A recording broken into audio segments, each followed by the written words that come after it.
Hello, hello. Welcome to The Solution. This is a platform where a bunch of ladies get together and discuss certain topics, maybe trending, maybe controversial.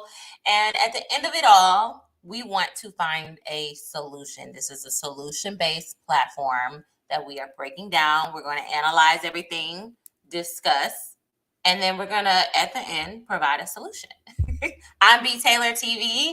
Thanks for joining me. I'm going to have the ladies introduce themselves. So I'll start with Chanel on the left or right, whichever way you're looking. Hey everyone, I'm Chanel. I'm a travel vlogger and a linguist and also a flight attendant. Glad to be here. I'm Mistaken from Chic Critique. Glad to be here. I'm Inaz. This is Inaz across all platforms and really excited to get into this one tonight. I am Shan Monet, formerly known as Shantae from A Chic Critique. Hey, y'all. I am Javara. I'm known as Javara, and I'm here in Dallas. Hey, y'all. Hey, I'm Gracie. Go by Curves for Life. Glad to be here tonight. Hey y'all, this Lady T, at Lady Mogulette on Instagram. Happy to be here with y'all. Hi, y'all. I'm Indy from Simply Indy. And yeah. All right. Well, thank you, ladies, for joining The Solution. And this topic is inspired by Summer Walker because, whoa, she is pregnant with her second child. And she just broke up with her second baby daddy while pregnant. It seemed like a lot of people were speculating that he wasn't at the baby shower. And I'm going to tell you firsthand, everybody knows when you post them baby shower photos, if the daddy not there, that's letting everybody know, oh, it's some drama going on. How many of y'all went to a baby shower and was like, where's the dad? Where's the dad? Does that give any take to y'all? Like, oh, something may be going on here, or is it Something definitely happened. Something definitely went wrong. Guys who are just not, they're like, isn't that a girl thing? Like, I mean, it just depends. Mm-hmm. That's what mine said. It was like, isn't that a girl thing? You may come to a girly thing. Nah, it depends. Yeah, it depends on if it's a co-sex, like if it's a ladies' baby shower or if it's like, like Jack and Jill. Wait, I didn't know that there was a ladies' baby shower. There's something where there's all ladies and the baby father doesn't come. I didn't know that was a thing. Well, back in the day, that used to be the thing. Yeah. Okay. Jack and Jill is for all, but back in the day, that wasn't normal. That's not how it used to be. Okay. Nowadays, it's like, oh, the daddy needs to be there. The daddy is there. Right. So if you don't see the dad, so people started speculating like, where's Larry? His name is Larry. Apparently he's a rapper, but you know what that means? You don't know how big the baby is with that. So, he says he's a rapper, but I don't know about him. I don't know what he does.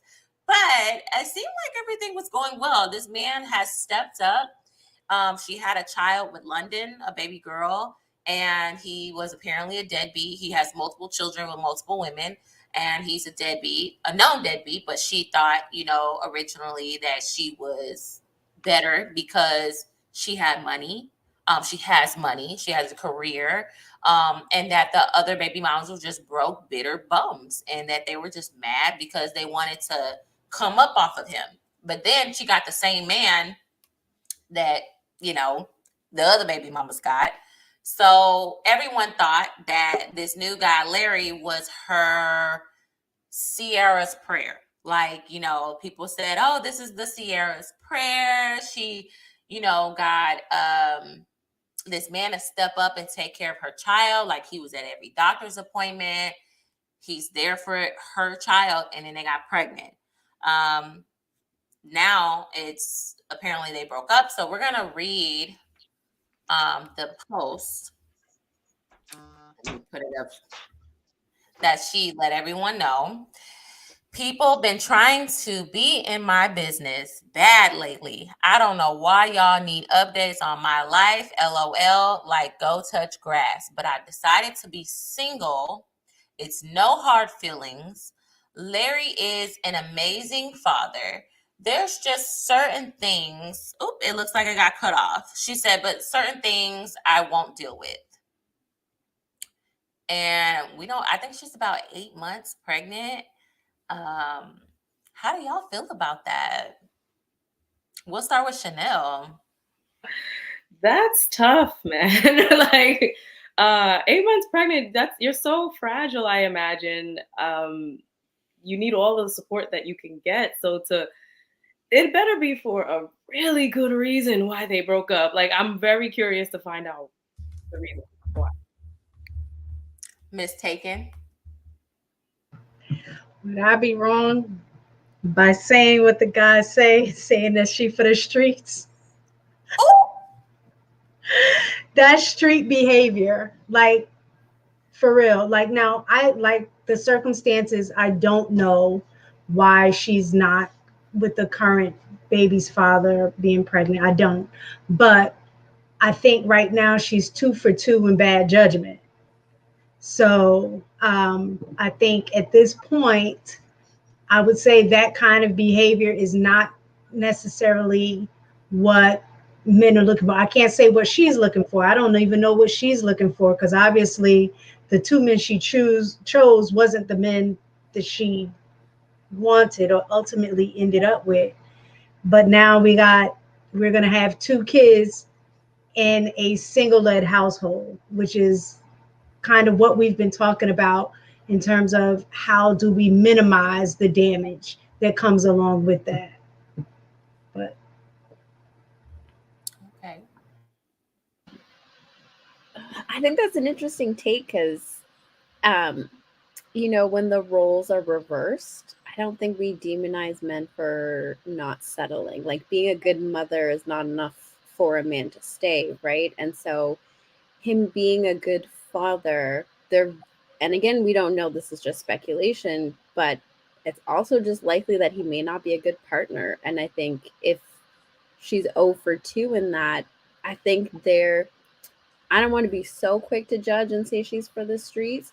I do want to say that maybe she's just not trying to settle down with somebody where she's not feeling fulfilled in it, because she does have everything else kind of going for her. She's been very public about her mental health struggles. And so if she doesn't have a supportive partner, I think she's taking a page out of the men's book and saying, no, you got to go and I got to make space for somebody better.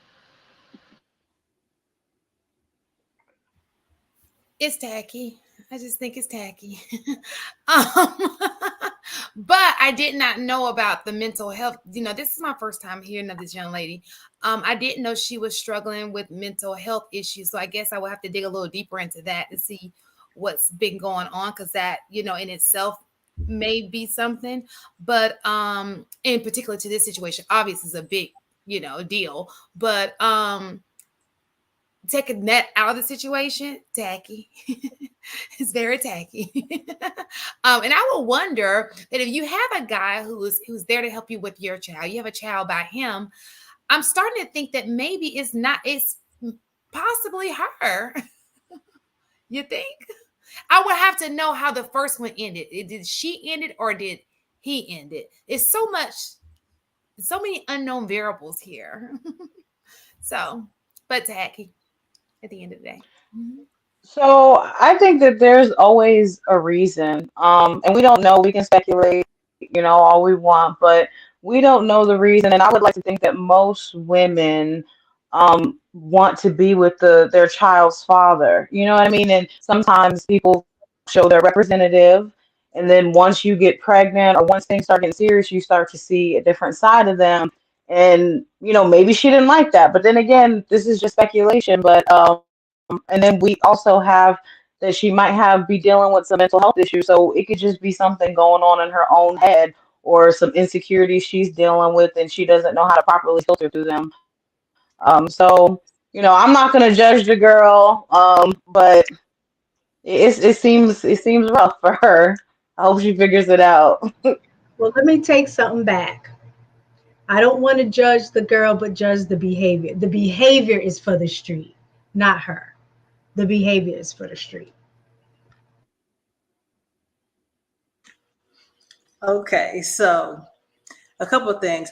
First, we all have some mental health things going on, whether they're big or small. So I think the way people like put like she has mental health, like we all have that, right? And then on top of it, when you 8 months pregnant, boy, ain't no telling what he did. He could have did something little, and I don't want to deal with that right now. I'm 8 months pregnant. Get out my face. And she might change her mind next week or next week. We don't know. But like we have to take that into account. Like your emotions, your mental, none of that is normal, right? When you're pregnant, because you're dealing with a whole lot. So if that makes her pregnancy go easier for these last couple of weeks to get him away from her, out of relationship, I think it's fair.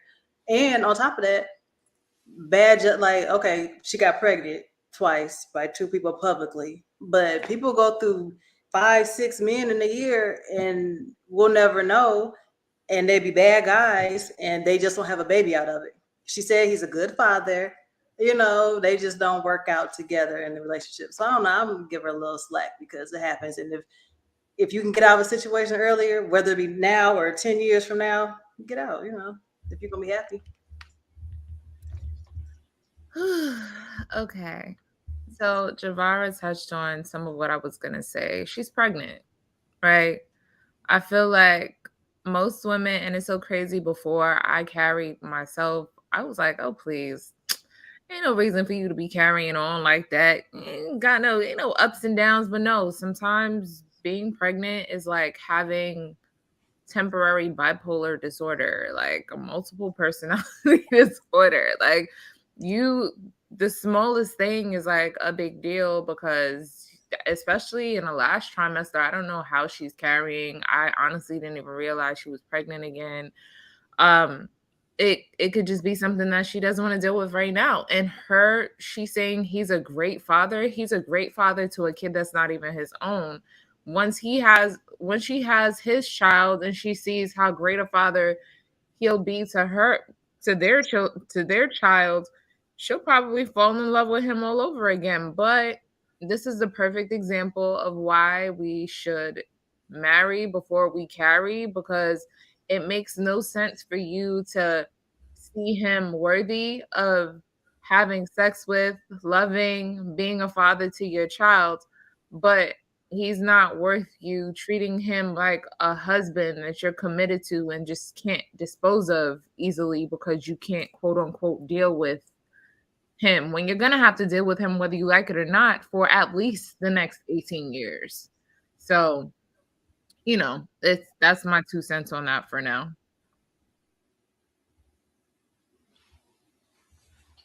So if y'all listen to any of her music, like I actually am a fan of her artistry and like the way that she writes music and stuff like that. And if you've ever been through anything like with a guy like that's like traumatizing, or like a guy that may not be good for you or something like that, you really resonate with her music because she puts it in a way that's like relatable. So her first album was what? Still Over It, or Over It. And then the second one was Still Over It. So then she started dating the guy in the midst of like her still working through that trauma. And I think that like and anybody who knows this, who has like a child that the father is not present, seeing your child loved properly by a man, especially a daughter, can cause you to fall in love with seeing that, even if he may not be the best thing for you. And so I think that a lot of her stuff was like unhealed trauma.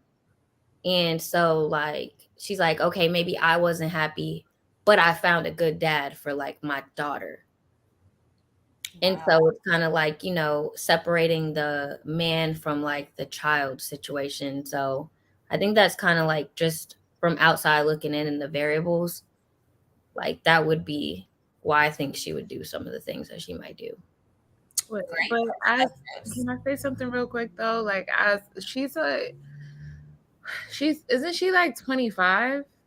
Yeah, she's 25, right? So 2 baby daddies before 30. And I love her artistry. I admire how authentic she's been. I'm not judging her, right? But we gotta call a thing a thing. She's not the most responsible. She's being irresponsible. At this point, you know how we say the guys create single moms or the men are creating broken households? Like, it could almost look like she's the one that's creating broken households because she just wants the children and not necessarily, you know, the union. Like, she don't necessarily want to build foundation. Like, she doesn't want to, it's like, it is irresponsible because, like, what are you, I mean, she's only human, she's only a person, you know what I mean? But she has this influence. Like, what are you teaching the young women that are following you? Are you owning what you're doing that's created, like, making you make these bad decisions? That's like, you over it? You still over it? Are you over you yet? You know what I mean? Like, so. Have you So, seen excuse me. Swift like does it where like she got in all those relationships with like those guys, and then she was like writing songs about them. So maybe for her artistry, that's where she draws inspiration, because most of her music is like relationship and trauma based. Like, so if she doesn't go through that stuff, is anybody really going to listen to her music anymore too? Because that's literally been her come up, is like talking about the trauma in her relationships. Well, I think that's a lot for where we're at. If we enjoy listening to trauma-based music because it resonates with us because we've been through trauma. So you're just feeding the same trauma over and over again, like at what point, like if her music, it continues to be trauma based, at what point does it become her responsibility to fix it? So you're creating the music based on your experience. This is the way that you're getting out. And for some that can be therapeutic. But to use that to continue, let me keep going through these issues because I make better music. And I'm not saying that that's what she does, but it could be in essence something that is occurring, like with her not even realizing it. So she's doing this, continue to make those decisions, but along the way she's creating another generation of broken homes and kids not having a father there that is very instrumental in actually kind of helping break the cycle. And again, I don't know what her relationship was like, but I would think, now I don't know her at all, I don't even listen to her music, but just a little background that you was giving us, B. Taylor, beforehand. You said that she doubled back around to this dude that she's with now, which means she already dealt with him, and at some point they parted ways because she didn't think it worked or they weren't work. You double back again, and then you get pregnant with him and by him, and then leave the relationship again. So there's just some, like, the decision making is just not. I wanted to, But I think too what Indy was saying, like I don't think that it has to be a fresh wound for somebody to still tap into those emotions if that's the music you still want to be creating, right? Like, we have Beyonce, who's a whole married family woman out here talking about single ladies. You know what I mean? We have all of these other artists that don't live the life that they portray in their music, right? Rick Ross was a whole correctional officer talking about dope dealing and violence. Like, I think that we like that music, even though it's still authentic, it doesn't have to be a real-time pain for her to tap into. You can evolve past that and still tap into the emotion. She's a storyteller. You can tap into the emotions that you felt once upon a time and still portray that without having to feel it in the moment. So I think so. Queen Sheba raised a good question, which is going to be my second question before I play the video. Is that she said that he's a great father. He makes every doctor's appointment. He steps up. He never missed anything. But she did not say that he was good to her. And the question would be: is can you be a great father, but a lousy partner? I would think if he was a lousy partner, then he shouldn't have been given the opportunity to become a father. I mean, And I think that that's true, but let's not forget this is a celebrity we're talking about. They don't necessarily follow the same rules as everybody else. They just don't. They should, absolutely, but they do not. but the outcome on the children is still the same. It doesn't Well, matter. is if it it's a really though? celebrity. I mean, because Yeah, kids can have two, and they're still gonna be no, other than spoiled. a financial aspect, you have fathers that pay child support but don't spend time with their kids. But That's that's You have celebrities who don't spend time with their kids. that's my Period. point. What I'm That's saying, my point. The outcome on the kids is still the same because you don't have the father in the household but sometimes with both parents. who is the celebrity is not in the household. You understand what I'm saying? In a lot of situations, I don't know her situation because this is my first time hearing of her, but there are celebrities who aren't even in the household. I want to know, what do you mean by celebrities live by a different set of rules? Because well, they just move. I mean, from what we have seen in the past, and this is for throughout history, they have always lived by another set of rules, meaning that tradition is out of the door when it comes to. I mean, am I wrong? I mean, I think it's a not goal. for my celebrity friends that I have, they Well, still no. Well, we're talking about as a whole. I don't know how many celebrity friends you have. The celebrity friends I know definitely are not traditional people. They are not. None of them, to be exact. Well, if we're talking about the modern day, mostly none of us are living in a traditional way anyway. So, if anything, celebrity is just a more exuberant fashion of how we as regular people live normally. To answer B. Taylor's question, I think the precursor to a good father is a good partner. That's how you can tell if the person will be a good father, or on the other side, a good mother. So how are they you, treat you, yeah. Oh, go ahead. Sorry. No, I was gonna ask. So you think that when women say when a man treats the mother wrong, how can you be a good father when you treat the mother like crap? Even if you married or separated, men who disrespect But men because who disrespect the mother of their child, they can't possibly be a good father. Do you believe that? but Perhaps they are able to separate There's the a two. there's an echo. Perhaps they're able to separate the two, but why would you want to take that chance? If he's treating you like crap, you're gonna carry his child. You have to be vulnerable for 9 months and depend on him, whether financially, physically, or both. Then you have to now figure out, oh, is he gonna be good to me and the child? That's such a wager that I don't think any woman should even try to bet on their life with. So the best bet is to see how he treats you after the honeymoon period and then go from there. If he's not what he's cracked up to be, then you have to cut ties before it's too late. do we know for a fact that he's treated her bad? Some people that's what I'm saying. I'm speaking in a general sense, and I don't know this artist. I only seen her in like tabloids, but I don't listen to her music, so I don't know her background. But I am speaking from a general sense. If he's treating you badly, don't have his child. I think this is pretty simple. But I think that's where things kind of get complicated in these conversations is we tend to take things to the extreme, right? It's either he's treating you amazing or he's treating you terribly. Sometimes it's just an indifference. And as women, we know that indifference isn't a good treatment. You don't feel supported as a partner. You don't feel loved as a partner. You don't feel attended to as a partner. Especially when you're pregnant, you feel that much more vulnerable in that kind of position. So even just being indifferent is problematic. That doesn't mean that you are a good partner. It doesn't mean you are a terrible partner or a bad partner, but you are not a good partner by definition if you are just flat out indifferent.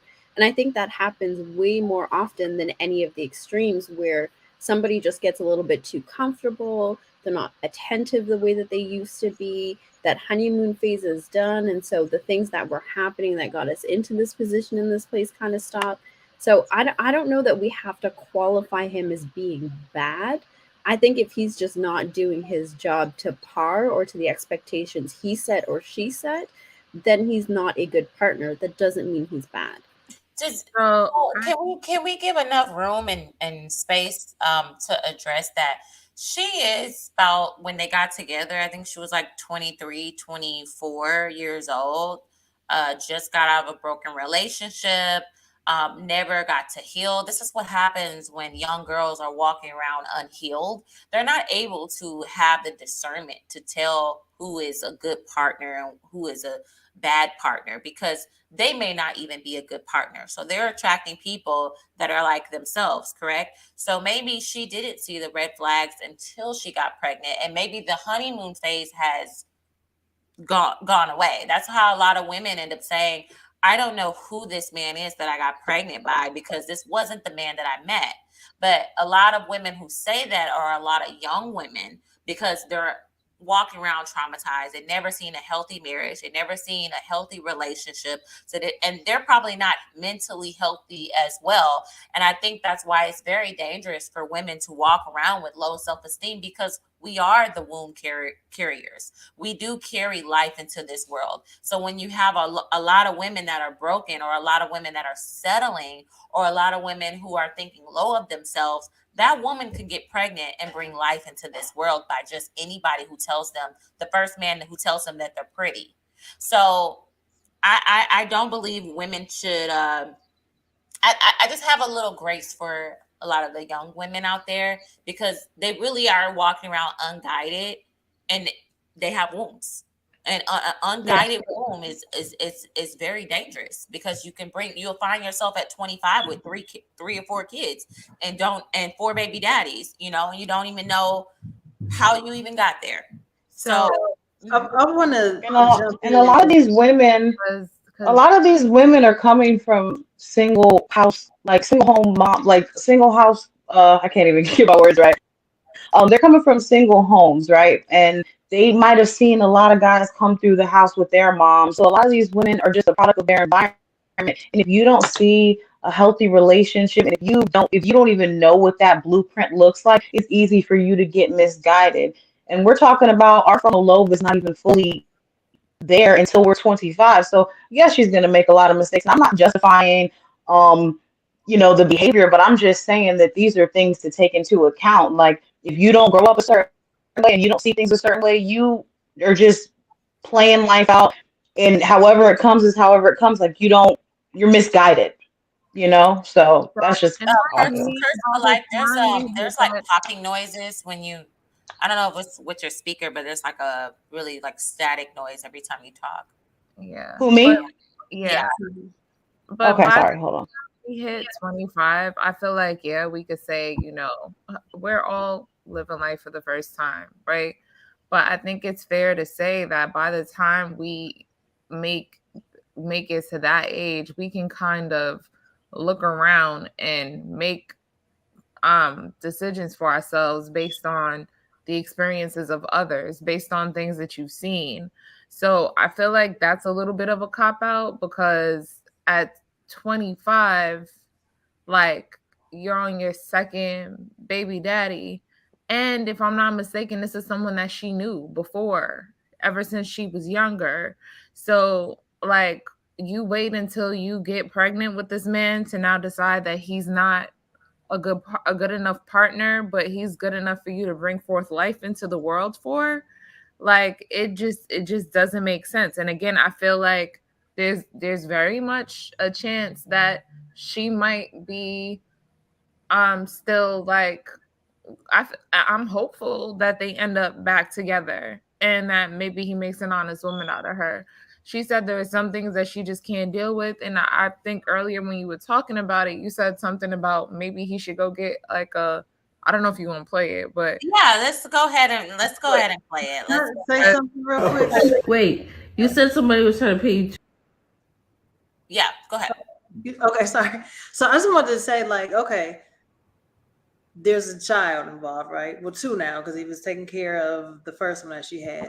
And sometime, like, if she had did it the other way and had the baby, got married, had the baby, the same situation, but they got divorced, it's like we'll be saying something different. Like, well, she got, at least she got married first. And it's like the marriage or the commitment does not change who the person is. And the fact that she chose better, like, she chose better this time because this guy actually takes care of the children, right? So there is some growth in that. And then I wanted to kind of just remind everybody, like, we've been listening to Mary J. Blige since I was a kid. She's been in an abusive relationship, singing about it since I was a child. Nobody condemns her for it. It's like, oh my God, Mary, and I feel, we feel it, but it's like we don't condemn her for it. Why? Because there was no baby produced in the situation, and we know these men she was with are abusive and steal her money and go cheat and have babies with other women. Like it's like we using the baby as a way to like blame her, and it's like really a whole life that's going to be taken care of. The dad's a good guy. She has the money to take care of it. I don't understand the attack. Like that. You know what? You're right. If you look at Mary J, nobody blames her for her divorce or choosing. Like nobody blames her for choosing that type of man. But it only impacts her. The fact that she didn't have any children is great, because the outcome of those relationships will only affect her, and she's the one that is going to have to do the healing individually, right? But when we are doing things, when we are, especially as parents, when we make decisions, our decisions don't just impact us anymore, it impacts our kids. And so in that regard, that's why I find it to be a little different, because there weren't any kids involved. It's not that we're praising Mary J. Blige's decision making and the men that she chose, because those guys are basically the same. If you want to call them Pookie and Ray Rays, both situations are the same, in that she chose a guy that wasn't the right guy, married the guy that turned out to not be the right guy. Summer Walker did the same thing. So it's not necessarily the choice making that one is getting away with than the other. I think it boils down to the fact that at least Mary J did not have any kids by these said guys. And now only the healing that she has to do is within herself, not another generation of broken homes like she grew up in. I think a lot of the difference don't know how to protect their womb as well. Even when a lot of parents are not sitting down with their daughters and talking about sex, how to protect they just shame them and shame their bodies and shame them into thinking to not have sex. And you tell women don't just have sex with anybody.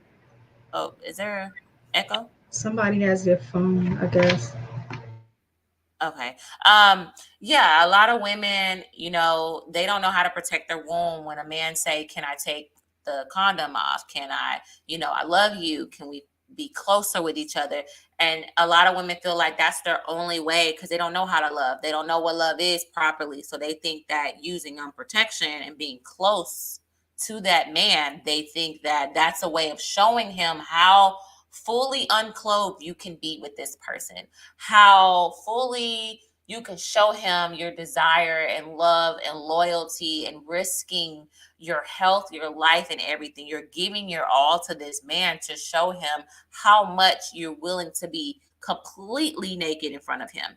I hear a lot of women say, like, I didn't tell him no because I didn't want him to think I didn't love him. So then you start the love making process, and love making is meant to have a baby. But a lot of young girls, they see things around them like it's okay to do that. It's okay to show a man that you love him and being protected. So if you got little girls running around here really don't knowing about sex and the repercussions of it, all they see is like, oh yeah, so-and-so had a baby, but it's cute. They don't see the hard part. They don't see the dating process. They see that girl turning up, having fun, having their kids. I've seen it all throughout TikTok where it's like, oh, my baby thought I wasn't going to get fine after him. And they're like, yeah, my body snapped back and I'm ready to, get it popping with other dudes. And they just make it seem like it's easy, but it's not. It's very hard trying to be a single mother and date. I think they're not really getting the realistic experience and how limited you are when you do have children.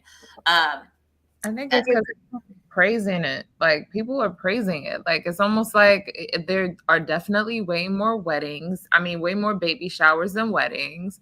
And a lot of these baby showers, like, it's like a whole gender reveal, which is like, then it's like a whole baby shower, and these things be full on production. So like, no one's being held accountable. Like, if we brought back, not to say shame, but yeah, shame. Like, I had a kid out of wedlock too. So I remember when I went to go bring my baby to get blessed at the church, the pastor, had I not, like, the pastor, one of the pastors told me that they don't baptize babies that are born out of wedlock. Oh no. Yeah. I'm sorry. I'm gonna have to tell you no on that. That's what I'm disgusting. saying. But that was one time when I was like, well, damn. You know what I mean? Like, like, I know that I had made a bad decision for myself by not being married first, even though we had a date set. We planned my daughter. Like, she wasn't an accident. We just knew. And at that time, you couldn't tell us that we weren't going to be married. So it was just like, okay, whatever. But when we went to the church and they said, and that was part of the reason why I was like, yeah, no, I'm done with religion. I would have been done too. Like, yeah. So like, the pastor be cheating on his damn wife with all types of women in the pulpit, but that's a whole different conversation. Little boys. But my point is, we need to bring back some kind of shame, because as messed up as that was, it really made me, I mean, that and the shit that my mother said to me when I first told her. Okay, so like, it definitely makes you, no one's holding these women accountable. Like, and a lot of times, like, our moral compass is off. We're completely out of order, like, with the way we're conducting ourselves out here. So like, people really try to sugarcoat it and give people life when folks need to know, like, no, you're out of order, and what you're doing is affecting us, because the statistics ain't getting no better for us. You're not making us look any better by doing this. Like, it's more broken homes. Like, she may be in a better place financially to provide her children with like a bright future, but it's still not a good look on us. I think shame is there. When I was my first child, like, I had shame. I didn't want to take no photo. I didn't want to post nothing. Like, people barely saw me. And I regretted that. I regretted not really celebrating my child, regardless of how it's being brought into the world. My child is innocent.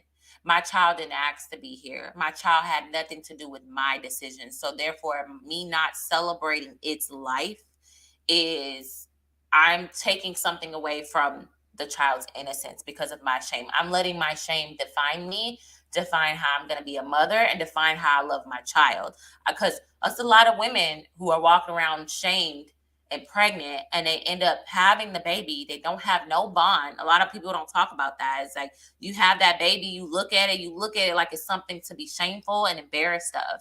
You look at it something like you're not proud of your child, or you can't even bond correctly with your child and love your child correctly. There's a lot of women who give birth to their children and be like, I don't have no connection to it.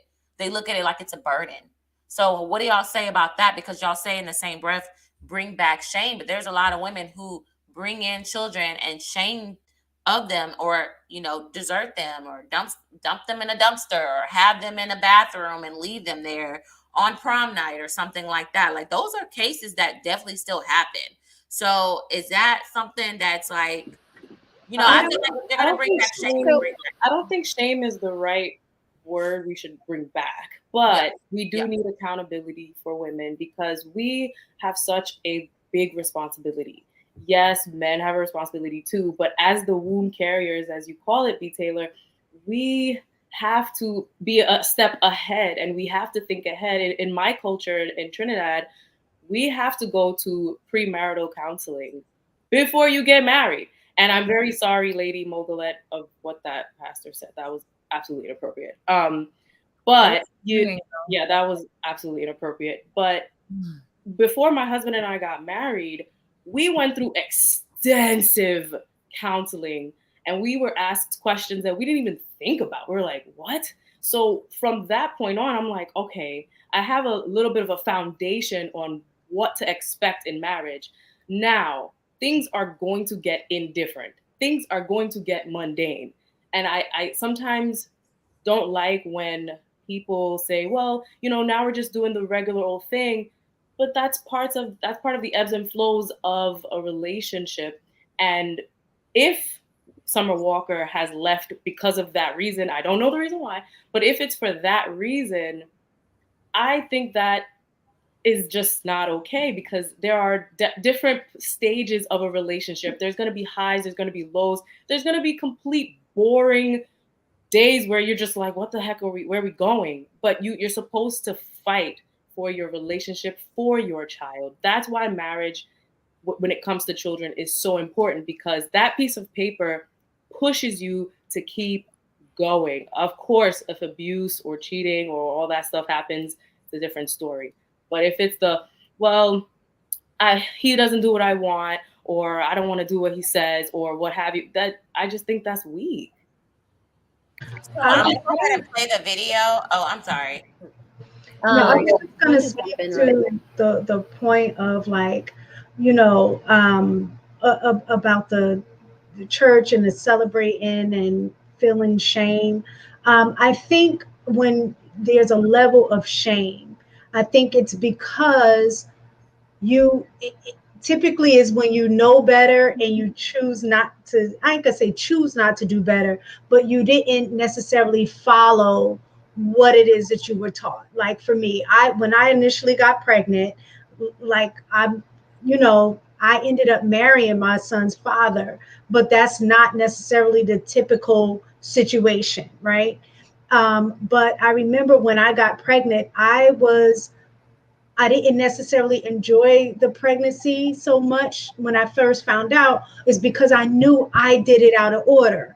So I was ashamed. I didn't want to say anything to my grandmother. I didn't want to say anything to my mother, because I know what their teachings were, right? So I think a lot of times we feel shame when we act outside of what we know better than, know to do better than. And then in church, again, I grew up in, a church household like many of us.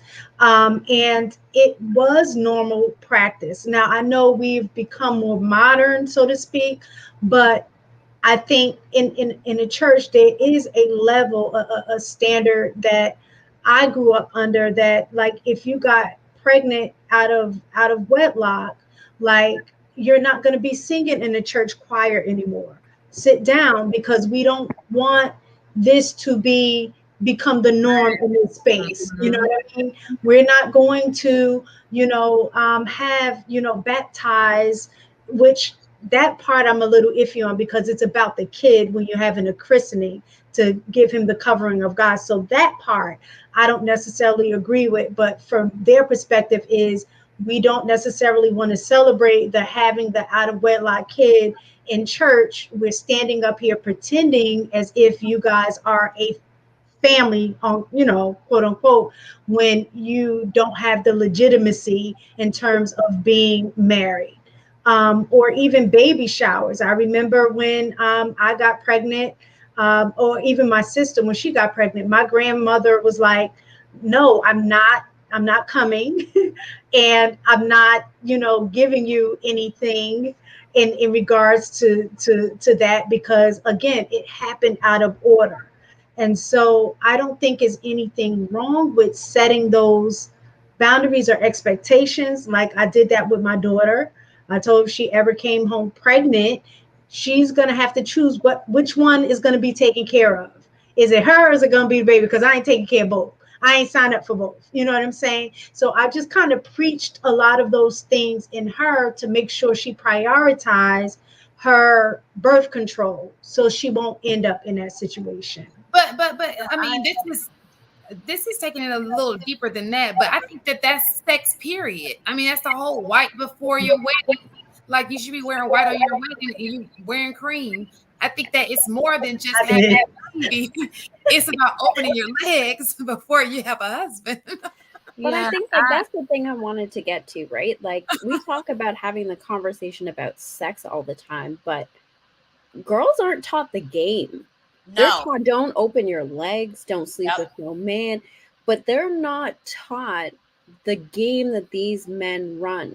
And so when these men are important, that's what they're there for, right? Is like, our fathers are. I just want to finish getting this out. So I think like that's the big thing, right? If we're gonna have the conversation, we need these young girls to be prepared for what's coming at them in the world. We need them to know these men are going to tell you they're going to marry you.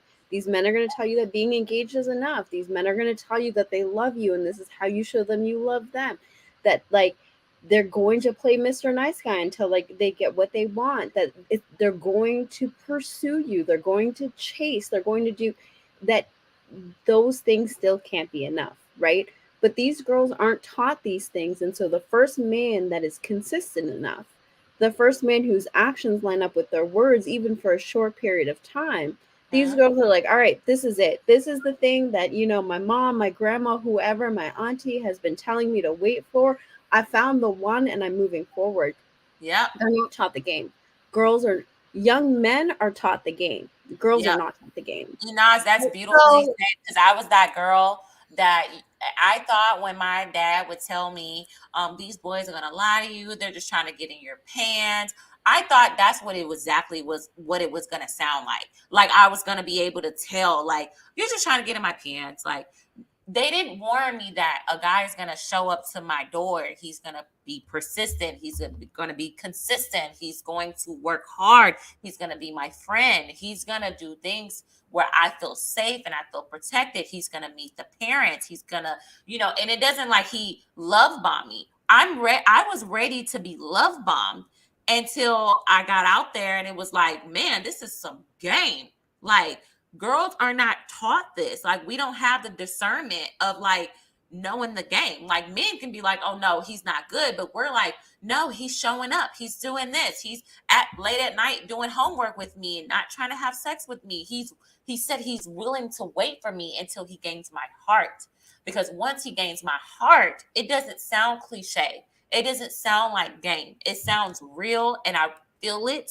Physically, I feel it emotionally. And then that's when I feel safe enough to have sex with him because we're going to get married. It doesn't sound like the game that my dad said, like, oh, these boys are just trying to get in your pants and they're going to tell you anything that you want to hear. But he wasn't telling me what I wanted to hear. He told me what I needed to hear. Not what I wanted to hear, but what I needed to hear. So a lot of girls don't know how to decipher that because our dads are not really giving us the game because they're too scared to really talk about a deep dive into sex with their daughters. I don't think a lot of men it's part of the game. Also getting out. You know, like my dad taught me, if certain situations arise, I'm not happy in the situation, blah, blah, leave. There's plenty of men out there that are going to love you. All the things that you require, they're out there. So in the same token, if we're talking about the game, part of the game is knowing when to get away from a situation, not sit in it because it looks a certain way to everybody else. Yeah, that's true. Let me just tell you, some grown people, we can tell them every week and they still ain't got the game. They still getting played. Going on a date tonight, about to get played because he in her face smiling. So of course kids aren't gonna get it because these grown ass chicks don't even get it. So why can't the moms talk to the daughters too? You know, my mom was a single mom and, you know, she was able to tell me, this is what it sounds like, this is what it feels like, and this is what you do. You know, so I don't understand why. Now, fathers are important. Don't get me wrong. I wish I had my father in my life. I'm thankful for my uncle who was that figure for me.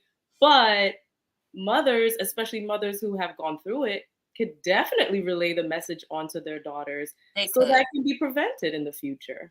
They can, but the daddy talk is totally different. Yeah, that mother and daughter relationship's a little like iffy. Like some mothers, they'll just say, I know you being fast, and then just put their kid on birth control, and then boom. Now that's not a good way to mother, in my opinion. I was gonna say I grew up with both my parents, and the sex talk wasn't necessarily a sex talk. Like I said, they grew up in a church, like, you know, generations of church. They didn't date outside of the church. When they dated, it was courting. It wasn't no dating to get to know. So it was like you grow up, you meet somebody in the church, you go on a date to court, so to speak, and then you get married. So when our sex talk growing up was, don't do it until you get married. That was the premise of our sex talk. My dad, you know, sat us down one time and had the conversation of saying, you know, guys are going to say anything to get in your pants. That was the limit of that text. So, oh, one other thing he said, don't go down on him. Just one thing, just don't go down. That was that was his big thing. Like, if nothing else you hear from me, don't do that, right? That was the limit of the conversation. So is not that sometimes the conversations aren't being had, the conversations themselves are limited. You know what I'm saying? So yeah, you could tell your kid don't have sex or wait till you get married, but that's not necessarily giving you enough information to really be able to pinpoint certain things that happen. And when I look at the talk that I have with my daughter, thinking that I'm giving her the game and this is how you need to protect yourself, this is what you need to look out for, I'm doing it based on my own experiences, whereas her dad was able to give her a whole different perspective when he had that conversation with her, and that conversation was totally different from mine, to the point that I was like, I think you're doing too much. He said, no, I'm going to give it to her. Yes. For on the real, the way she's going to hear it, the way she's going to see it. I'm not holding nothing back, because she will never be able to say that she did not know. Yes. Now, whether she listens to me or not is one thing, but she will never be able to say that she did not know. Yeah. And when she found herself in a situation that wasn't right, she was able to take accountability, because she was like, y'all did say X, Y, and Z, and I didn't listen. And so now that experience had led her to her next experience where she's made a better choice. Nice. I love that's that. why I said I think dads need to give that talk to their daughters, because mothers are gonna kind of tell you, like, dad's gonna give it to you raw. But my dad, like, he beat around the bush with it. He was kind of like, I don't. Brothers are extremely important too, though, because I grew up in a household where I had a stepdad, I had my dad, I have 3 brothers, and I will pick up the phone and call my brother. I'll be like, this is how this dude is moving, blah, blah, blah, blah. But I will say, from like dating and like being married twice, if you set that standard from the time that you date, like a guy, like, hey, you're not getting here with me until we get here. Period. Point blank. I tell guys this now when I date, and I'm divorced. You will not make me a baby mama. This is the standard, and this is that. And if they have a problem with it, that's fine. You can remove yourself. Yeah, I think a lot of women wait too late. I think a lot of women get in these situations, they get pregnant, and they like really, I think why a lot of breakups happens is that they really put a lot of emphasis on marriage, because they know, like, I need to be married. We need to get married. So the pressure is on, and then they realize that man is not nowhere near ready to marry or get married. His whole plan just changed up. Oh, I thought you said we were going to get married last year. And then now it's like, oh, I said 5 years from now. Like, it's like the goalpost is just moving. So that is correct. It's like men will switch up on you. And that's why it is important to have marriage as a requirement. But I think a lot of times, I don't even think these conversations are taking place when they should be taking place. I think that there's an assumption that you guys are moving in the same direction, and nobody's willing to have the talk, and you're just not speaking up. And that's where it gets lost. So you think he's moving towards the same thing you're moving towards, and it ends up he's just going along for the ride. I disagree. I think that women are having those conversations, whether it's uncomfortable or not. I think because women are not taught the game. But no, because I think, especially with this younger generation, they are way more upfront than the way that we grew up, right? But I think women are having these conversations, but I think because women were never taught the game the way that they should have been, that you can't tell when that man's being inconsistent. You can't tell when this man is giving you a valid reason versus an excuse to push the goalpost. Like, women's ability to discern, because they don't have the game.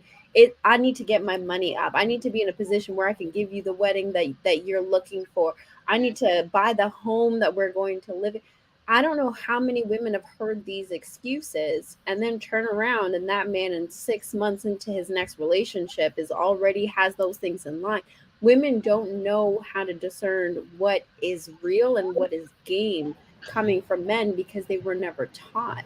Well, I think that's why men had to vet out the men that would approach the suitors that would approach their daughter. I definitely wish that my dad chose the men that I needed to date. I wish, like, if I can go back, I'm like, dang, like I choose whoever, because I'm not a good decision maker, and I'll stand on that. I don't think, and it shows. A lot of women are not good decision makers when it comes down to love, and the stats show it's a lot of women that. I have a question. If you have a standard, oh, go ahead. I'm sorry. Go ahead, Mobilette. That time though, do you really think that like you would be okay in this day and age, in this modern world of social media? You think at that age you would have been okay with your father choosing your partner? I mean, if you were raised up in a household where that was the standard that was set, then probably, right? But we know that as teenagers, we're little shits. We rebel against what's right, you know? So like, that was like my first question. And the other thing I wanted to say, I'm sorry, to Inas's comment about teaching young girls the game. So I was thinking, like, when you first said it, I was like, you know, that's right. But I don't feel like even that's the answer, right? Because I feel like young men being taught the game is problematic. I feel like the game that they're taught is problematic to us in general. Like, unless I feel like what's necessary is for us to be taught our value, like as women, to be taught what we need to be held responsible for, what we need to hold ourselves responsible for, how to, like, you can't trust them with your heart, don't trust them with your womb. Like, if you're not planning to have, or you can't see a future or a baby with this man, don't have sex with him. Well, at that age, you can see yourself like anybody that you like that you swear you're going to marry at that certain age. But what I was going to say is, pose the question of, do you really need to know the game if you have standards? So if you have specific standards, it doesn't matter what game anybody's coming with, girl or guy. If my standard is, I'll date, but after a year of dating, then we need to move forward with engagement, in marriage or what have you. So if I have that standard set, it doesn't matter what he's saying, right? At this point, I'm only looking at what he's doing. And if what he's doing is in alignment with what my standard is, we move forward. But once I hit that year mark and I'm like, oh, we're not seeing an engagement, then it's time for me to skedaddle. In that time period, I'm making sure I'm on my birth control. I'm taking all of the precautionary measures to ensure that during this time, I don't end up pregnant. And I think that's what we need to be teaching is the standards. And, not to say you don't give them the game. I'm not saying that you just dismiss that. But the minute see a game being played, run. You can't win this game. You can't. Here's my thing with that, right? Is like yeah, absolutely. So here's my thing with that is that it's not either or. You can't just be taught the game and not be taught standards. And you can't just be taught standards without being taught the game. But the thing that I'm seeing is that women now have standards, right? Like we talk about the 666 online all the time, right? You got to be 6 feet. You got to be making 6 figures. He's got to have this kind of character. You got to be. And I think no marriage in that. No, but I get it, right? But here's the thing is having the standard, here's where it becomes problematic and not knowing the game. Having marriage as the standard, and not to say that marriage should not be a standard. Having marriage as the sole standard without understanding the game. Marriage doesn't actually mean anything if there's no real commitment behind signing that contract, right? You are just marrying somebody who's still running game. And so if you don't have the two things in tandem, the divorce rates don't go down. The marriage rates go up, but the divorce rates stay the same. Like you can't just be marrying anybody to be marrying anybody. You have to know the game. You have to understand how to read this person, how to know their character. But now I need to know. I The need game. to The know. game. Yeah, absolutely. It's faking the funk, pretending to be somebody you are not. And even when that is crumbling, still finding ways to manipulate, gaslight, push the goalpost in order to maintain this relationship until you decide it doesn't work for you anymore. That is the game. There is The no way women are falling for this benefit for out real. of But a lot of women, a lot of women are also faking it. Can we talk about how many women are actually faking their Absolutely. femininity or Absolutely. faking that Thinking they're it's a being wife? That's happily why you married. run Yeah. from the game. The game suits Right, no one. Chanel. No It woman, doesn't. no man. What Miss Taken Right. said was right on the nose. You have your standards. If he keeps falling below that, you leave. No I one needs to disagree be with there. no. The one thing Be that she realistic here, though. Let's be realistic. How many men, like, if a guy, if his Go only ahead real quick. Share Monet. You were it's supposed okay. to Just go keep after. going. Yeah.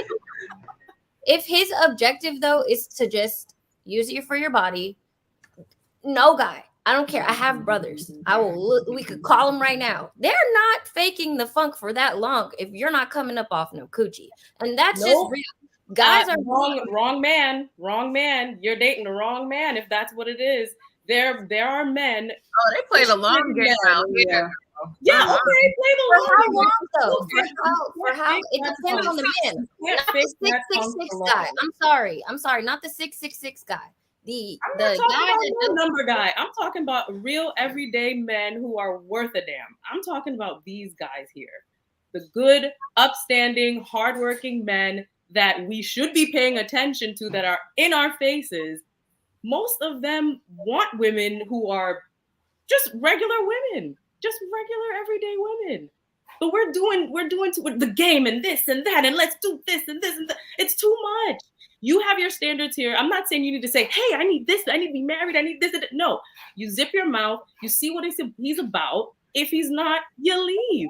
And it's just that simple. We make it so hard for no reason. When he starts to lead you in that direction, when he starts to say, I want to be exclusive, then you start saying, okay, what is your future? What does your future look like in the next 2 years, 5 years, 10 years? And then you start exchanging these ideas. But before that, you're not having sex with him. What are you talking about? You're giving him exactly what he wants. Then what is there to want? No, that's what I think y'all are confused about what I'm saying, though. Is that's what I'm saying. Like, I think there was a confusion about what I was saying. Share Monet. Go ahead and say what you're trying to say. The point was lost 45 minutes ago. No, I was trying to say with Inaz. I think that she's kind of hitting on it as well. The point is this. The conversation is being had at a later date. It should be had before you open your legs to him, because we all know that when women open their legs, their mind goes out the door. They're in love. Their heart is in it. It's harder to leave him because you've given him your precious jewels, whatever you want to call it. So the problem is you're waiting until after that and like, oh, what are we? We're nothing. You're a fuck buddy. That's what you are. So if you close your legs and stop giving every guy who breathes on your neck a chance to get in your vagina. Yeah, I think a lot of women are walking around with and close your mouth. Let these men do the talking.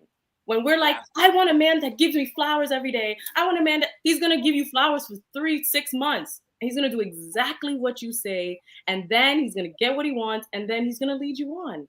Close your legs, close your mouth, and you'll figure him out in like 2.2 seconds. I think a lot of to be back about Shan Monet.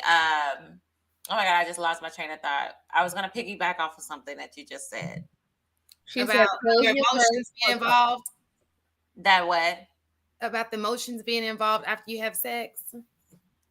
Yeah, it was something else. But you know what? Let's go ahead and read the super chats because we did get some super chats. Okay. That D do be doing something to your mind. Okay,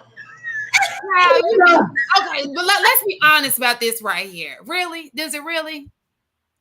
If it's good, D, absolutely. Right, but if you out of 5, it's a lot of women. That's what I was gonna say. It's a lot of women who are walking around, especially if you already have feelings and you're attracted to the guy and all of that. You already feel some kind of way, but then when you add good D on top of that, It's only good D if you're really into him. I feel Right, like you gotta all be the in love other with stuff- him. Like all I've the other never. stuff just I be want to fronting. Like, how is it good? really want Some to. good D might make you fall in love though. I mean, No. if it'll make you fall in love with the idea of being in love. But if when it's 70, over 70% of women not really orgasming, what's really good D? So here's the thing, because I think, Lady T, like that is a huge point, right? Like that's not something we skipped over. Honestly, a lot of people just are not happy in their lives. They don't have enough dopamine in their lives that they're really only getting it from sex. And so once you get that dopamine release, your body's now like, okay, I want more of it. You're not getting it in other areas of your life. It's not about the big O. It's not about how good it is. That's really the only source that you're getting like that chemical Are brain you saying happiness from. attention? Huh? I find that women who don't get attention naturally open their legs a little bit more than people who do. I don't think it's just yeah. attention. I think it's literally just like that fulfillment, that happiness, that chemical it's being a released in That's your what I'm brain. saying, because what I read was women enjoy the adornment of being desired. Yeah. And so some women, that's how they're the most desired, is when they're in bed with the guy. But if you get desire outside of the bedroom, you're like, I think it's both. I think it's both. I think in Oz and Chamonix, y'all right. Like, I know girls who I grew up with in high school. They didn't get that much attention, nor did they have the best self-esteem. But I promise you, when they got away from their parents, they became the biggest thoughts in college. Like, I was like, oh, why you just you do it to get the guy. Like, you have to do it because that's they how do it because that's the only way they feel like they can offer something to keep a guy around. Then there's other women who, like, when a woman says, oh my God, you were celibate for how many years? How can you do that? I don't understand. And I don't understand how it was. I remember I said this on a previous panel that I was celibate for 4 years before, and I wasn't gonna, be intimate until I was in a serious relationship. And it was so hard for women. Especially, like, I was confused on that. Like, men are one thing because they're not going to believe you on a lot of stuff. But it was a lot of women saying, there's no way you could wait that long. And I'm like, do we really have women that don't have that much self-control? Because, like, a lot of y'all are not getting a happy ending.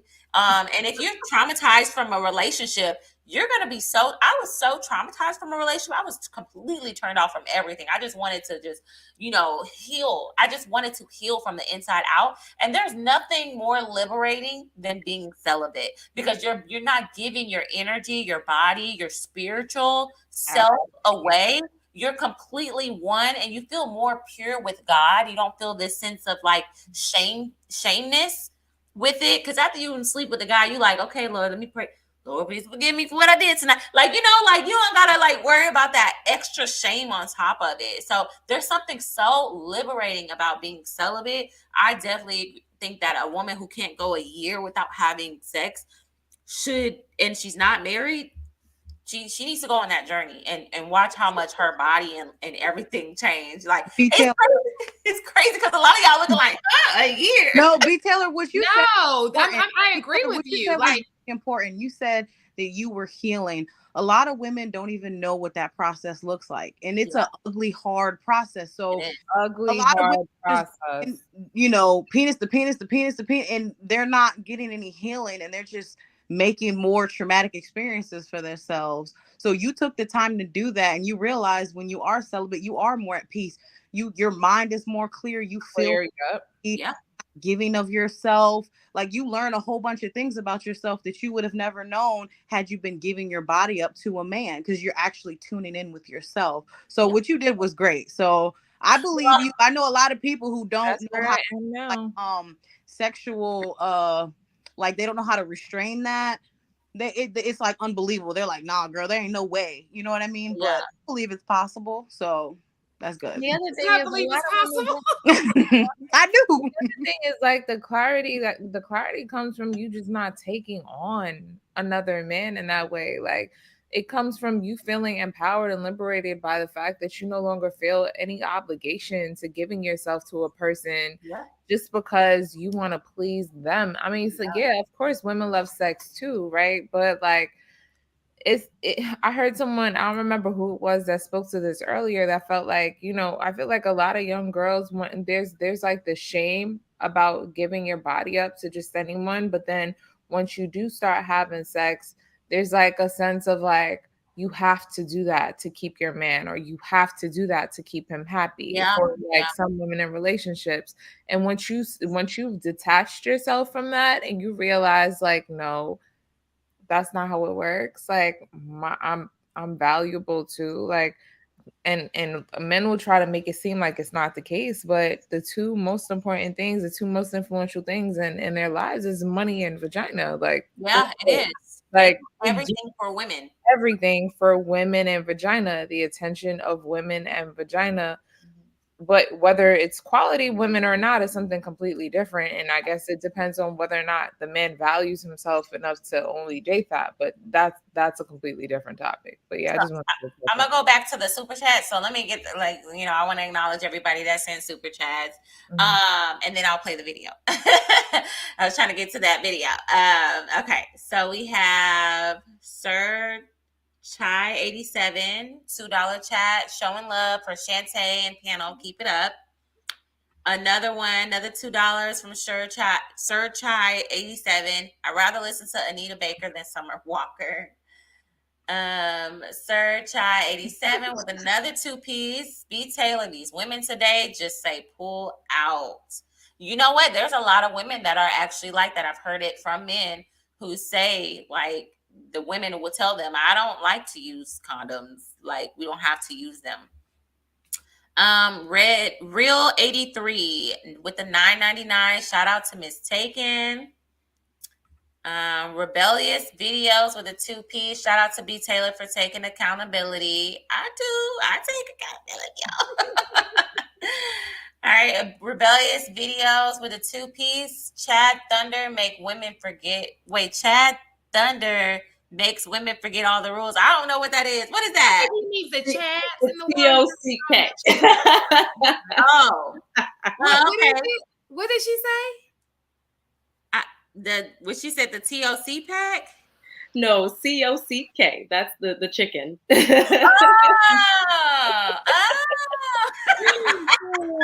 Okay, I get it now. I get it. A winner never quits with 181.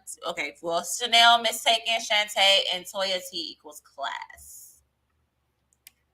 Cool. Okay, now let's play this video because I saw this that Summer Walker posted, and it's just, oh, I'm sorry. I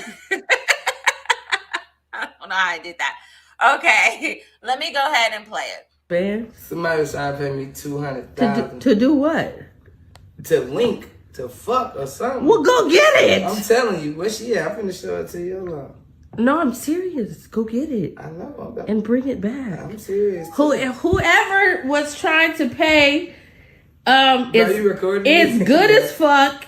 Yo, come I on. think 200 is worth it. Shorty, can you get the camera off me? No, this is hilarious. Go get the money. Become an OnlyFans man. Yeah.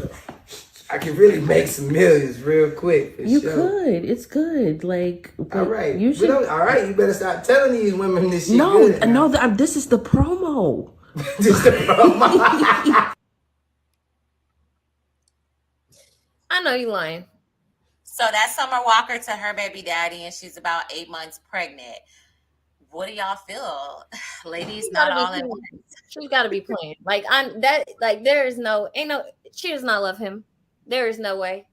There is no way. She's trying to pimp him out. I'm not going She was madam. real nice. The 200K sounds real nice, but I can't share. Like, I'm not sharing my What's mate. the name? $200. You know what I'm saying? Just can't I do was about to say, if it was You know just what I'm saying? No, I said it sounds nice. I was just thinking about the numbers, and I was like, nah. Said Not worth it. $200. Was it What did they say? 200,000? Did I hear the wrong number? I think she said 200. It's 200,000. It was 200K. Okay, that's what I thought. Okay, yeah, it sounds nice, but who's sharing? I just don't understand. Even if it's a joke, she cannot love that man. I'm sorry. Like, even if it's a joke, and then for him to be up, I mean, I don't know if he was aware if he was being filmed, but to even partake in that conversation, this cannot be a quality type of guy in the first place. I'm sorry. It just can't be. So maybe I'm the one that's a little bit of the oddball. Shit, they probably do all kinds of wild stuff. Like, Summer Walker's not an angel. Like, gal talking about sharing, maybe she doesn't consider it sharing. Maybe they share each other, and maybe he's betrayed that, and that's why she's kind of like, you need to go do what you got to do. And now that we're a family anyway, you might as well go do what you got to do and come back home with what you go do.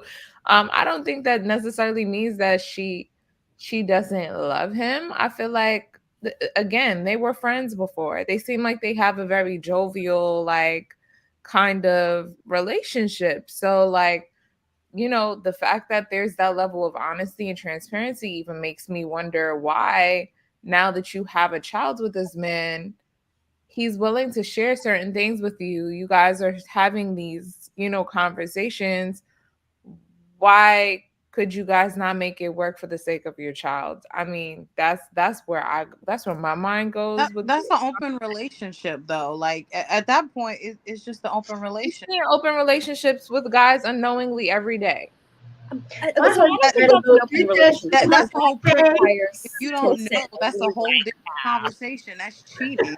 I'm sending him out. Go get that $200K. I'll be waiting. Bring it home tomorrow. Bring it home. So I don't know what type of door that opens. Y'all say I know she ain't mean nothing. But you don't know what type of door that. That's the thing. You're starting something that you don't know. Just make sure you don't do that thing that I like. But here's the thing with the OnlyFans, right? Is the thing with the OnlyFans is that the content isn't always a two-party kind of content, right? And we're keeping the conversation somewhat clean. It's not always a two-party kind of content. There might not actually be any sharing involved, right? And Lady T, like, if it's not consensual, it's not an open relationship. Like, it has to be like consensual for it to be an open relationship. But I think that Lady T, I think it was you that was saying earlier, or no, it was Shane Monet who was saying earlier, like, I think celebrities work on a different type of morality scale, if we can loosely label it as that, and maybe the language around that is not as exact as I would like it to be, but getting money by any means necessary is nothing that's new to people who are in the music industry, right? When we look at the imagery and the videos, when we look at the magazine covers, when we look at this stuff, like, OnlyFans is not a huge stretch, to be really honest. Celebrities are like, they're leaked sex tapes on a regular basis, right? So if that's a stream of income that they're discussing, as long as they're both consenting to it, I don't necessarily think that means she doesn't care about him. I think what she's inadvertently saying to him is, catch up. I need you to bring in a similar amount of money to what I'm bringing in to be considered an equal partner in this relationship, which sounds weird to like the rest of us not living that lifestyle. But I don't think it's that strange for people who live that lifestyle. Like, people use those kind of publicity stunts on the regular for promo. They use it to make for relevancy. They use it as a marketing tool, really. It appeared that she was joking to me. Yeah. And I would joke like that with my husband. Like, we joke like that all the time. On the internet? No, not on the internet. But what I'm saying is, they live as a celebrity, most of your life is on the internet, right? So I think if I was a celebrity, me and my husband joke around like that, I probably would have done something like that. Like, oh, you're going to go make that money? Clap them cheeks. I would have been joking around. And we know that we're joking. You know what I'm No, we've been saying all kind of crazy stuff.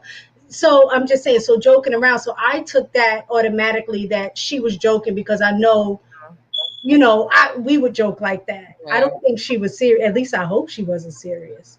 But they were laughing and stuff. So that's why I took it as a joke. I really pray that we look at this young lady's life and young ladies will say, hey, this is what not to do. I really hope the younger generation can see They're not this as a seeing it. cautionary tale. I hope. But what's sad, Chanel, is that there will be young girls that be like, oh, yeah, I only have one daughter or one kid. Summer Walker had two before she was 25. Like, unfortunately, that's the thing. Like, they're going to sensationalize her. That's just So I got something very different from everyone's. When I saw that video, I saw she was sending him a subliminal message, as in, go get the money by any means, because I'm tired of dealing with your broke ass. That's what that was giving. That's what she was giving. She posted that to the public. And he even said, you filming me? Like, all right, you better stop. And she was making a statement to him that she was tired of taking care of him. She's tired of him not pulling his weight. Therefore, I, at 8 months pregnant, am going to be okay with you making that money by any means at this point. Go get it so you can bring it back here. Because that's what she said in the video. She said, go get that money so you could bring it back here. I feel like because she's never posted him like this in this light before. She's never posted him in any type of negative light, even in a joking way. She's never disrespected him to that point. So I honestly feel like she doesn't want to be with him because he's probably not pulling his weight financially. Well, she knew that before she got pregnant with him. That is true, but she probably got tired. She probably got tired of dealing with that at this point. Expecting him to become a millionaire overnight? Like, I don't. Okay, or not even a millionaire. If she met him and he was, I ain't gonna say broke. I don't know what his financial status was, but let's say he was making an average amount of money. She knew that going in. So to now put that expectation on him to say, well, I don't want to be after already I'm carrying your seed. But now I'm putting that expectation on him to say, now, like, I'm willing for you to go sell your ass to make this money to take care of our family. Like, that doesn't make any kind of sense whatsoever. I think she was trying to throw shade and threw the whole palm tree at him to say, well, you ain't bringing in no money anyhow. You might as well use your D. You know, that's what I got from that. Because any woman that's pregnant is not going to tell her, and they're not even together, so they're broken up. So he has every right to go and have sex with whoever he wants to because they're not together. And she's telling him, go do that for some money. She's basically trying to imply you need to go get some money. She's not in love with him for real, though. Because, like, if you've ever really been in love for real, you see your man texting another woman and your chest hurts. You don't want to eat for 2 weeks. I'm just going to keep it all the way 100% as a woman. Like, if you've been cheated on for real, or like you couldn't even bear the thought of your man fucking somebody else, whether it's for money, pleasure, anything. And but that's usually like the first time or the second time, in which hence she say, I don't want to be with him. So we don't know what his sexual relationship with other people is. So at a point, I don't care what you do. And if you can go do it and make money, go ahead, bro. I don't even care, right now. Right, so I'm never not gonna eat over no man. If you love that man, you're not gonna embarrass him, like even for a joke. So yeah, it is. I didn't like the dynamic that I saw. It just didn't seem like because she don't want him. Like we keep missing that fact, and it's like we had a whole conversation about she should work it out for the baby, work it out. She don't want him, bro. Like she doesn't want him, and I think it's clear, it's obvious. The conversation she had, the whole live, the whole fact she said, I'm single, but he's a great father. Like she doesn't want him. If you can go sell herself for some money, go do that. I don't care. So you ladies, you brought up a great point, and that actually leads up to my next question. Like, should women sacrifice their happiness to keep the family together? So if he's not bringing in his weight, he does no longer make her happy. She doesn't want to be with him. Should she still try to make it work regardless because she already has baby number 2? Because we sit here and say, bring back shame, do this, do that. But if you got yourself in a situation with a man you no longer desire to be with, but you have their child or you're carrying their child, should you just suck it up and just suffer for the long run? Absolutely not. Absolutely not. No, women used to do that. Women used to do that when they didn't have any other option. And then they were unhappy for years, just dealing with a man that they didn't want to be with just for the family. And, you know, regardless, some people are like, oh, do it for the kids. And like the kids see that mom and dad aren't happy. The kids see that you guys aren't in love anymore. So it's like, what are you really doing it for? So that's the question that I want to know. And it just, and in your mental health, you being happy means everything. And if you're not happy, your kids see it, it passes down. I don't think any woman should do that. Do I think you should try? Absolutely. If it's something that can be fixed or worked on, absolutely. Don't just, you know, skate out just because if it's something that is fixable. But if there's no reconciliation that can happen and it's just over with, then leave. Let's go in order. Chanel, what do you think? Should a woman sacrifice? And thank you, Curse for Life. That was a good one. Chanel, do you think a woman should sacrifice her happiness and just put up with it because she decided to have a baby? That was her choice. Is that how she takes responsibility? Is by marrying that man and being with him and just sticking it out because they have kids together or a kid together? I want to know what the sacrifice is. If it's cheating, that's really up to that woman, especially if children are involved, or abuse. In my personal opinion, abuse and cheating are two things that I think should be separated from this. What if he's not financially pulling his weight? What if it's not financially pulling his weight? Life goes on. Things change. You get promotions. You get better jobs. You get better education. Stick it out. Why are we giving, you know, yes, back in the days, the women didn't have much education or financials or what have you. But today, women are doing so much better financially. Why are we giving up a family, especially with children involved, because he's not making money? Those things can change. Those things can change. And then you also, from what I said prior, seeing who he is before marrying him, before children, you would know the type of man he is already. He's a hardworking man. He's gonna make money eventually. Just try to see through the eyes of him. Is he leading you to something, or is he leading you off a cliff? There's a difference. The type of man that you marry, a quality man, will actually lead you and tell you what is going on, how he's moving, what the plans are. Now, sacrificing happiness. Happiness is fleeting. There are going to be times where you hate him. There are going to be times where you love him. You just want to be all up in his skin, as my mom would say. There's ebbs and flows to relationships, like I said before. Happiness is fleeting. What you need is joy. And my last point is, us as Black people in the United States, we've been doing the I'm happy so much. Where has it gotten us today? Destruction. We need to start thinking of the collective. We keep doing individual, and now we're all over the place. Let us come together, come to a consensus, and actually try to be a group. And it starts with family. So you'll be unhappy for a little bit because he gets on your nerves, or she gets on his nerves, whatever. But marriage is not just about happiness. There's so much more to it. You build. Because, you know, the society is telling women, choose you, choose happiness, even if it's at the extent of breaking up the family. You got to do what you got to do. The kids will be okay. They'll see their dad every other weekend. The kids will not be okay. Society the statistics are against us. They are against us when it comes to that. We all know the statistic. Children that grow up in a mother and father home who are married are the best of the best. I'm not saying that they're perfect and they'll never commit crimes and they'll never do, but they are the top when it comes to those statistics. So why not set yourself up for success? Why not? Miss Taken, how do you feel about that? Unmute yourself first so we can hear you.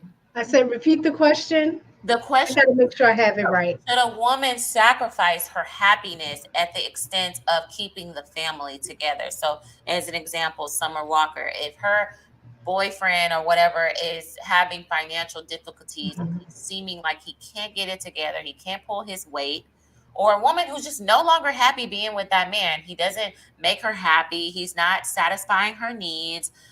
She's tried and tried again, and at this point, it's like either become a 2-time baby mama or stick it out. What advice? What do you think? All right. So, um, is a different. I think if you, because I've seen a situation where a guy that I know got someone pregnant and married her because he was like, I don't want her to be another statistic. I want to do the right thing, right? And he married her, and then ended up having another kid with her, within a marriage. But because he knew he never loved her to begin with, in his mind, he's like, I'm gonna just sacrifice, and I'm, just not gonna deal with, I'm gonna just be in this marriage, knowing that I'm not necessarily in love with her, but be there for the kids. The end result was they got divorced anyway, and then he remarried and is now in a happy marriage with, 2 kids. So in that regard, I don't think if it happens before you get married, I don't think you should move forward in a marriage when you already know that the odds are against you to begin with, and you're going into a marriage knowing you're not happy with this person, knowing that you already have issues with this person, to just go and get married to them anyway for the sake of the kids. I think you're doing a disservice to the kids, because the likelihood of that marriage working, you're going to end up divorced anyway.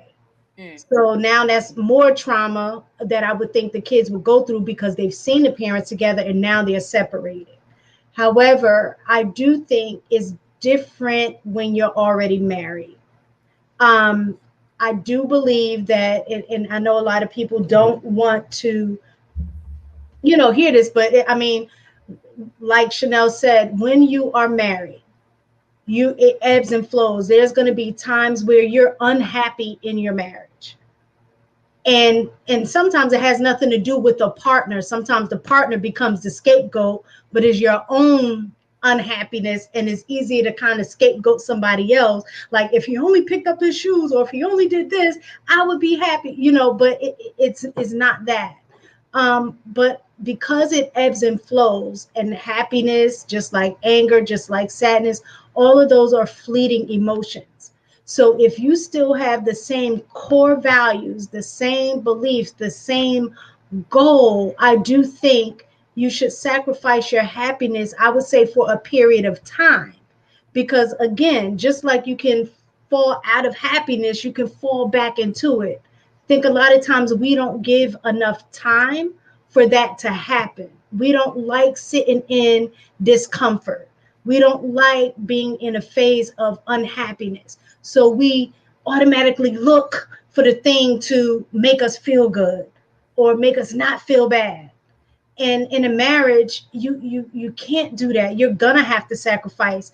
And sometimes that sacrifice may be your happiness, because it's not just about you.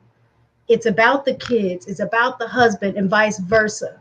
But I think if you have a foundation of what your ultimate goal is, then I think sacrificing your happiness for a period of time. I'm not saying live a whole miserable, 20 years of marriage, or whatever. When it becomes, now at that point, it becomes a mental issue for you, where you can't fully show up in your marriage to your husband or your kids. I'm not saying if you're, in that situation, but I do think there were times in my marriage where I was unhappy. He knew it. There were times that he was unhappy. I knew it, because we still communicated with each other. But the bottom line was, how do we work through it? What do we need to do to make it better? And that's where the conversation needs to be, so you can be there for the kids. Miss Taken, you changed my whole mind. I appreciate that. I appreciate your take on that, for real. Yeah. Thank you. Chamonix. So I absolutely agree with Mistaken and Chanel. I compromise, so it's all about compromising. And you're right. feelings fleet, they're fleet, they come and they go. But I would just say the only exception to that is if it turns into like alcohol, being, an alcoholic, or if you're so miserable where you're lashing out at the kids, or you are doing things in front of the kids that can be almost abuse, not hands-on abusive, but just not a good environment for your children. That's the only way. Other than that, if you guys are two adults and you're able to communicate effectively, and you're able to work together to raise your children in a healthy environment, I say stick it out. Other than that, only if it's unhealthy, even for the children, because I can tell you that having two parents in a household in an unhealthy situation is just as bad, if not worse, than being in a single parent household. You will want to make sure the household is in a healthy, it's a healthy dynamic. But yes, I do believe that you should stick it out. If it's a person you can stick it out with, whether you're happy or not, stick it out and try to do it for the children.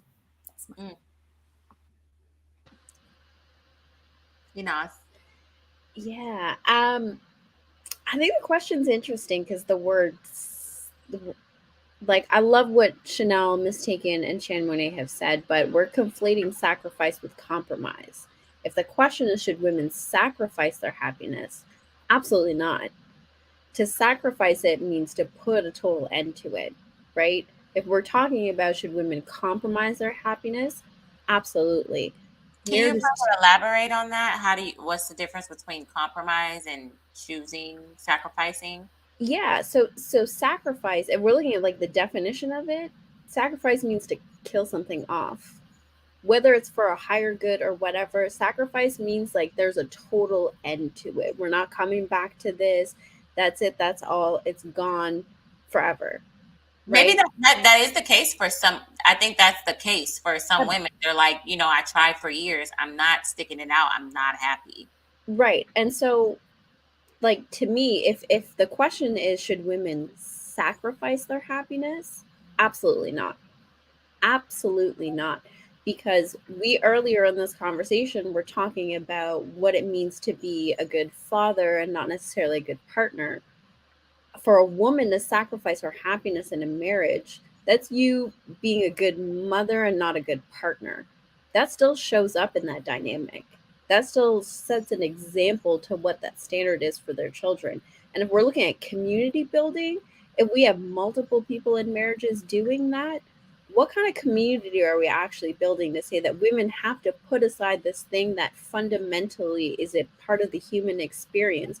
Women have to dead that in order to raise other children that are part of this community. I think it's an awful thing to do. Compromise? Absolutely. Absolutely compromise. Understand the ebbs and flows. Understand that happiness is fleeting. But to make it out to be something that you should never even attain, just write it off. We're never getting back to this. This is just a part of your role in a marriage. I think that's absolutely wild. But men sacrifice every day for the family. So I think sacrifice can be appropriate because a lot of men are saying this is your duty. So when you, as long as you do your duties as a wife and your role as a wife, then that's all that matters. So, because that doesn't mean like. So when you say that, B. Taylor, what does that look like for a man to sacrifice? What is a man sacrificing in a marriage? Men sacrifice as in they may not be able to go for a job that they really love, that's passionate, because they got to provide. They can't go and get a weaving degree or something like that. Maybe that's what they even exist. I don't know. I hear that all the time, and I'm like, what is that? But what if he wanted to be a painter? What if he wanted to be a singer, a comedian? But it's like, no, I have children to feed. Therefore, I can't play around and live out those dreams. I need to go and work because I have to provide for my family. I have to bring in that income. So men do sacrifice. I'm going to give them that. They do sacrifice. And some men are not happy in relationships. They're not happy, but they sacrifice because they know that they don't benefit from divorce. They don't benefit when they can't see their kids. They don't benefit from a broken family. Men actually suffer more from a broken family because they're going to be put on child support and right. all of that. So I'm just saying, for a woman, sacrifice, you could still, that doesn't mean you're going to be a bad wife or a bad mom. I'm just saying she's putting herself last, as in she's not choosing herself. She's putting everybody before her. So I hear what you're saying, right? And we don't have to take it to the extreme of like a weaving degree, right? But I get what you're saying, that some men sacrifice their dreams in order to provide a certain lifestyle for their family. But like, are we going to pretend like that doesn't show up in those dynamics? That resentment doesn't show up in those relationships? Well, That can I just point out? I know you gave the definition of sacrifice. I'm just using the dictionary.com, and you know how sometimes you have definitions and it'd be like 8 different definitions for the same word. Well, looking at this definition is what I think a relationship in terms of sacrifice means. It says to surrender or give up or permit injury or disadvantage to for the sake of something else. And I think when you are in a relationship, especially in a marriage, there will be a lot of sacrifices on both sides. There will be a lot of giving up of things for the to gain something else, which is the marriage is the overall goal, right? And then sometimes you are going to, this time I might have to sacrifice, like I had to sacrifice not going to school when I wanted to. I had a goal of trying to get my doctorate degree before I turned 30. But because my husband wanted to go back to school, guess what? I had to sacrifice my goal in that moment to let him do what he needed to do. And then once he finished, he had to sacrifice time with me and taking over more of the role of the household, where he had to do a little more of the cooking for the family because So, but- I went back to school. But So mistaken- there are going to be sacrifices in any loving relationship. That's what love is. Love is sacrifice. So, but mistaken, like this is what I'm getting at, right? Like we're conflating compromise with sacrifice. You delaying a timeline is not you sacrificing, it's you compromising your timeline. You haven't given up on it completely. It's just your expectations around when you are going to do that has changed. To sacrifice means you are willing to give it up point blank and period, forever. That's it. We're not coming back to it later. Like sacrifice means that's it. We're killing it off for a higher purpose, right? Technically, it is that, because once they're No. 18, you can go back to doing. I can't go back and remake. Like my goal was at 30. That goal is Not done. mistaken. I'm speaking to Inaz. To your point, if you're saying that sacrifice and compromise are two completely different things, but in the scope of a relationship, let's use the timeline of the children are grown up and they're out of the house. Now you can continue on rebuilding your relationship, just you two. So there is a timeline, even in your scenario. Right. So, but that's the point that I'm making, right? Is that if we're talking about compromise, I'm 100% with that. But if we're saying we're never going back to this, we're killing it off. Happiness is not on the table for women if you choose to sacrifice it. Then no, the answer is no, right? If we're saying, okay, we need to maybe renegotiate this, we need to figure out, okay, maybe until the children are grown, until, I get through this one lump. If that's something that you are willing to take on, absolutely, right? So, what is your idea of the happiness? Sacrifice. What is your idea of happiness when it comes to a relationship? So that way I can understand what you're referring to specifically. Fulfillment, feeling fulfilled. And that looks different for each person. And I recognize that. But happiness to me is fulfillment. So I just wanted to because I feel like Chanel pretty much spoke on, and Mistaken pretty much spoke on most, if not all, the points that I was going to make. I literally was going to say that verbatim. Happiness is fleeting. It's an emotion. Emotions are energy and motion. They're not permanent. That's the only thing that's constant and changing. We are very emotive people in general. So sacrificing happiness, which is fleeting anyway, for the sake of a family, is what's your duty essentially as a woman after you decide to bring forth life into this world. you have committed to being selfless until your children can take care of themselves. And I don't agree that you can be a good mom or father and not do the best that you could do to be respectful or to have that solid foundation for your kid. Yes, it's unhealthy for them if the my only caveat there is if the relationship is abusive, then absolutely not. But like for the sake of those babies, excuse me, yes, you should totally, as a woman, be willing to sacrifice your happiness for the sake of your children growing up with the support of both parents being present, as long as, again, it's not abusive, as long as, again, it's not a detriment to your health or your children's health. Because, like, let's be real, like, again, it's a nothing, like Mistaken said, when you're in a relationship with someone, or if I've never been married, so I can't speak to being married, but when you're in a long a relationship with someone, like a long-term relationship, there are ebbs and flows, ups and downs. Some days you're happy, some days you're not, some days you're in love, some days you're not, some days you guys are best friends, some days you guys coexist.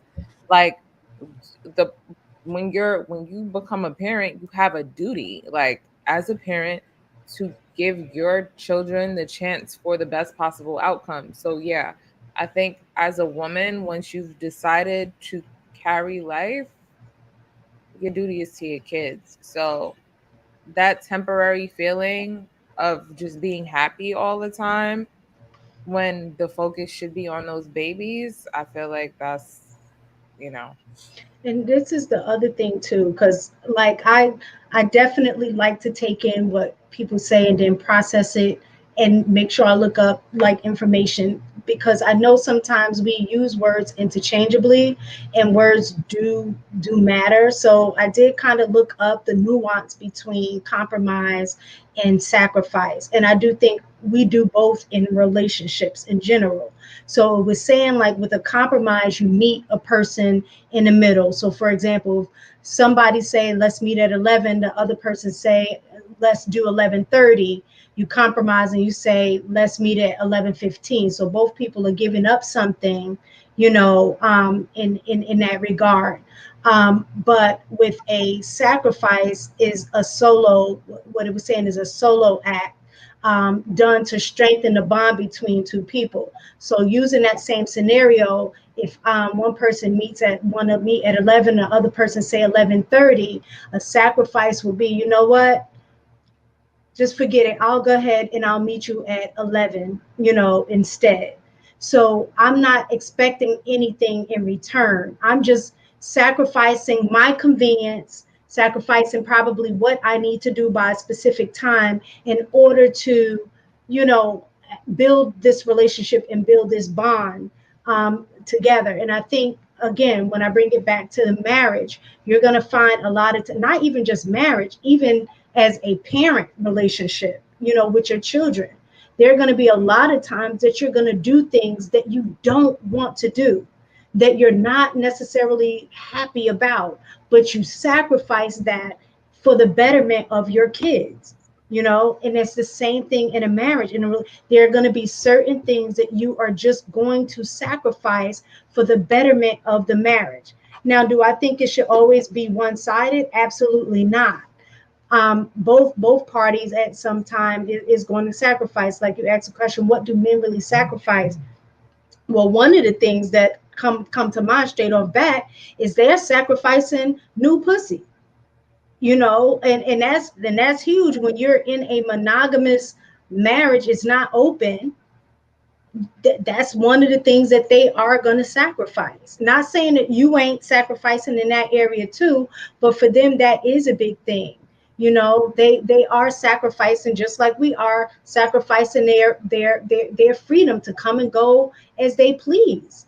Both people are sacrificing those things. And if you have children, they should be sacrificing some of those same things that you are. Like, they should be helping with, getting up in night. You're sacrificing sleep. It's so many things that you sacrifice for the betterment and the happiness of others.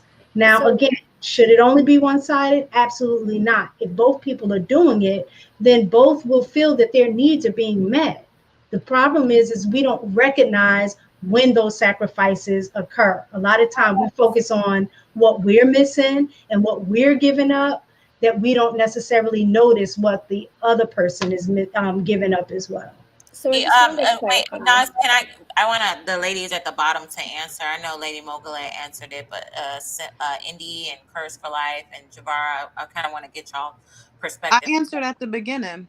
Oh, okay. Yeah, like I don't. I think we shouldn't. Like, cause yeah, I'd answered first, and then you were like go in order. But Okay. Indy, did you want to answer? Yeah. Um, so I think that it all turns back to like ultimately what, like, you have to ask yourself if you're a family oriented woman, and you have to really honestly be honest about that. Like, if you are a family oriented woman and you care about your family, it's not going to feel like sacrifice to you. Like my kids, I have 3 of them, went through C-sections. Someone would say, why the hell would you do that 3 times? I didn't look at it as sacrifice. I didn't look at it as I'm throwing my body away, because it was something that I wanted to do. You have to want to do it. You have to have a desire, a love, and like something that's beyond self. And so I talked about this on another panel that I was on. I think that the modern day woman, they there's a lot of things that are fed from society that are self-serving. So like marriage now, the modern day marriage looks like, oh, happiness, or oh, you have to be like happy all the time, or this ideal image, or this like, platonic ideal of what a household looks like versus the reality of it and everything like that. So like when you really care about your kids, you care about your husband, you care about all of that, you're not looking at it as sacrifice. And that's somebody that's like been like, when I was married, it wasn't sacrifice for me to go behind my husband and do things that are going to make his life easier. And in turn, because he sees that, he's willing to sacrifice as well. And so I think that it has to be a collaborative sacrifice. Even everything that we look across the board, even like religion, God calls for us to sacrifice. And in turn, we pay that price with receiving eternal life. So like there's a lot of things that require sacrifice. Everything requires sacrifice. Javara. Okay, so y'all touched on a whole bunch of points, right? But I'm going to say first and foremost, like your happiness. We talked about mental health earlier here. Like people die because their hearts are hurt or they're depressed or they're unhealthy. Like your happiness is your life force, right?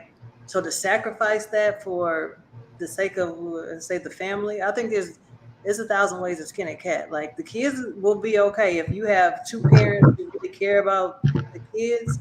There's way I know people who they spend holidays together, the husband to go stay the night at the wife's house or vice versa, and they stay with the kids. Like the kids will be okay if that's the goal, to make your kids happy, successful, adults in the world, So the sacrifice, like just being happy, I don't agree with it at all.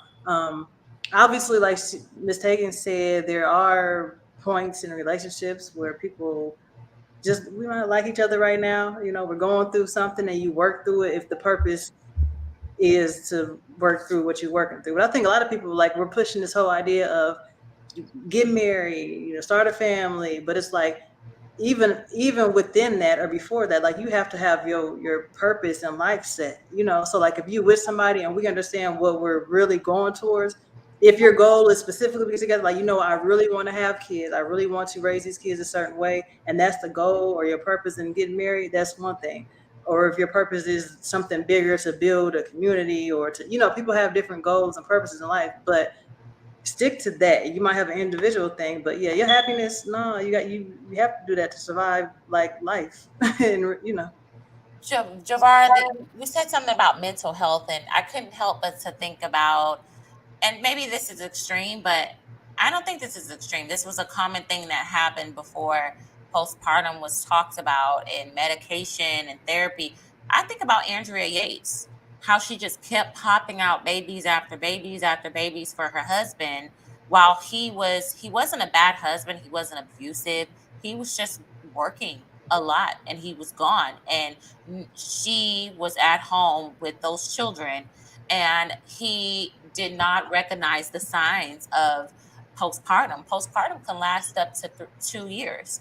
So she's just had baby after baby after baby, and her mental health kept declining, and she was unhappy to the point where postpartum, I don't think men really understand postpartum depression. They don't understand that you can start hallucinating, you can start seeing things that are not there, you start hearing things, you'll start seeing your kids differently. Like, it is extreme, and that's why the hospitals are very, very adamant and hard on postpartum and identifying the signs. Every time you take your baby to go get a checkup, they're asking you, and check out this list and check out these boxes. How are you feeling? Do you feel like you want to die? Do you feel like all these things? Do you think about suicide thoughts? Do you think about harming your baby?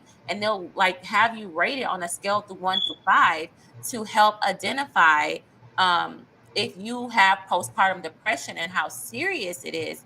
And for us to not acknowledge that when we say women should choose, family first, I think this was a woman who kept giving her husband what he wanted, and no one was helping her, and she was doing her wifely duties and her motherly duties until she snapped and drowned all 5 of her children.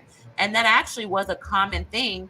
That's why all these things are in place, to protect the children, because a lot of women, probably some women to this day, probably got away with harming their children because it wasn't something, postpartum wasn't a thing. So what do y'all say about that? Does that still count? If a woman I think it's an extreme. I know, like what you did, that was an extreme situation, but there are many women that do go through postpartum. So it's serious. But I do think mental health is what we were referring to, at least I thought, was just a general consensus of a healthy woman and a healthy man coming together in a relationship. I think that I was, but then you also, when we say that in the same breath, because I agree, I don't disagree with anything that you ladies had to say. I think it's just like when we think about it from men are saying, you hear men say, it doesn't matter about your happiness doesn't matter. Your purpose is to be a wife and a mother to my kids, take care of the home, take care of the kids. Some women may develop mental illness. Just like a man can develop mental illness and hurt his family, but it was more common with women because of the science behind it. After giving birth to a child, there's literally a chemical imbalance behind a woman. Yeah, I had even read a study too, like, which actually shocked me, was more along the lines, like, I was looking up like abuse, parental abusive rates, and like basically who abused more. And in my mind, and I had to check myself, like, oh, why did I even think like that? But I assumed that it was men or fathers or dads who were more abusive to children. And I guess because I tie the whole discipline thing, with them, I'm like trying to understand my thought. But when I looked up the stats, it is more women. Women are more abusive to children than men. Right. And so I do think not to negate the fact that postpartum or mental health isn't an issue. It absolutely is. So I don't want to take away from that. But like I said, I thought we were talking just in a general sense of two healthy people. If you have mental health issues, I don't necessarily know if you have the mental capacity to determine between what sacrifice is. Like, you're just trying to get from day to day, and you're just moving, through life, so to speak, and whatever comes at you, come what may. But in a situation with mental health, I think that's a whole different conversation would need to be had. Ms. Tacky, I think what we're forgetting is you might not start off like that. but declining happiness will cause your mental health to decline as well. So you might be a very healthy, intelligent person today, but the longer you're unhappy in a weird emotional state, trying to sacrifice that for something that's bigger than you, like your mental health, how do you get it back? So I have a question. Is the unhappiness coming from the relationship or is it you? Because over time we do change. Our wants change, our desires change, our likes, our dislikes, those things change. And when they change and the person that you're with is remaining the same, so to speak, they've been consistent in who they are. And this is vice versa. If they've been consistent in who they are and you're the one that changed and now you're unhappy, is on you to figure out why you're unhappy and fix that within you. But that don't Because mean I gotta stay here to do that though. Like I might have to get out of where I'm at to figure that out. Have any of y'all? Because people do change, right? Yeah, So no, they do, but when you're married, that's something that you should go in to a degree. But you can't always do that though. But y'all are not going to be the same. So let me give you an example. So say we get married, we're 24, 25, 30, however old we are, right? Mm-hmm. I used to drink Ciroc. And Patron. You can't pay me to drink vodka today, right? But if that's how we met, and in this situation, and we're 24, 20, and I'm changing out of that, I don't like this anymore, I hate it now, and you're still in that, it's my responsibility, like you said, to figure out why I'm unhappy, which is I'm changing, the guy I'm with is not changing, and we can work on it if he wants to change with me or evolve, because life goes on, or not, but it's not my responsibility to sacrifice who I am now for who I used to be in a situation. No, it's not. You figure out how the new you can work within the parameters of the marriage. So, for example, when I got married, I met my husband at 18, but we got married once when I was 25. We got married. In between that time, when we met, my husband was, a different religion. Within the marriage, he changed religions.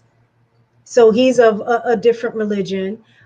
We found out, with having kids, I had, and I've mentioned this before, I've had multiple miscarriages, and he wanted a large family.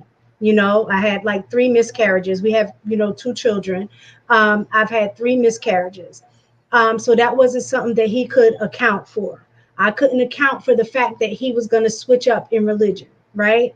But the thing was that our core values remain the same. So with all of the changes that we've gone through in our relationship, my likes, my dislikes, his likes, dislike, religion, thoughts of children, family, all of those things change because of life circumstances. But what never changed was our core values. So those core values is what hold the marriage together. And I think a lot of times we get married based on how we're feeling in the moment. And then when things change, we don't like the change. And so we're ready to dip to find something else that better suits what we're feeling right now. And then we do that. And then we're unhappy in that situation and looking for something to change in that situation. And then we dip out, and it's just a continual effect. So when you're choosing a mate, you got to make sure your core values, what you value most, is what you're marrying. Because but your values change. all the other changes you can deal with. But it sounds like you said your values like change, like a whole religion. That's a big deal, right? And so if you value within a religion, we agreed on. But that was your situation. Like you were lucky enough, and let me just explain something about Mistaken's relationship with her husband. It's not listen. This woman is so in love with this man, and it's like one of those little high school things that just goes on forever. So she has like one of those 1 in a million type of relationships. Like you can go out and Tara be mistaken. It's like misses her husband. It's like. I think it's attainable for everybody. I think the thing is that we don't look for the right things when we're matching. Now that's true. I think that's what it is. What's the right things to be looking for? So as a woman who's been married for as long as you have, what's the right things to look for? Now, being forthcoming, at 18, I had no idea. it was something about him that attracted me. I don't know, I guess what y'all call spirit or whatever. It was just something in him that attracted me to him. So back then at 18, it was as long as he looked good. Oh, the sex was good. I didn't have any standards. It was kind of like he was creating a standard, so to speak. It was like, oh, he looks good. Oh, he's smart. These are the things that I like. But it really wasn't a true standard. But when we begin to have those deeper conversations, like learning more about his family background, my family background, oh, what do you look for in the future? What does a family look like? A family look like to you? Those kind of things to kind of gauge, oh, like we did talk about religion. I went in knowing that he wasn't a Christian, but in my mind at that time, I'm like, listen, I'm not even fronting like I'm saved right now. I ain't saved. We both sinners under the eyes of God right now. I'm not saved, so we on the same boat.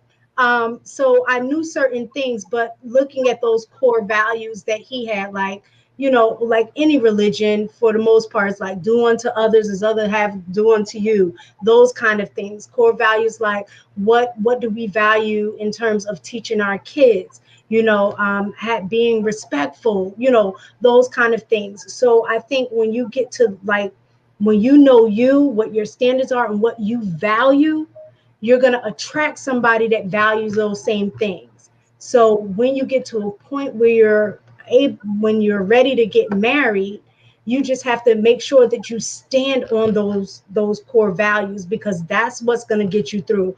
We both knew when we get married, is no divorce is not on the table. We're going to have to figure out some things. And not to say that the D word didn't come up. There were times where it got that bad where I'm like, listen, or he was like, listen. But you're so, but from what I see, what I like about your relationship, because I've always said, my mate, I want it to be like Mistaken and her husband, because when I tell you like she's so even after 19 years, she's so attracted to him, and they miss each other when they're away from each other. Like it just met yesterday. It's crazy.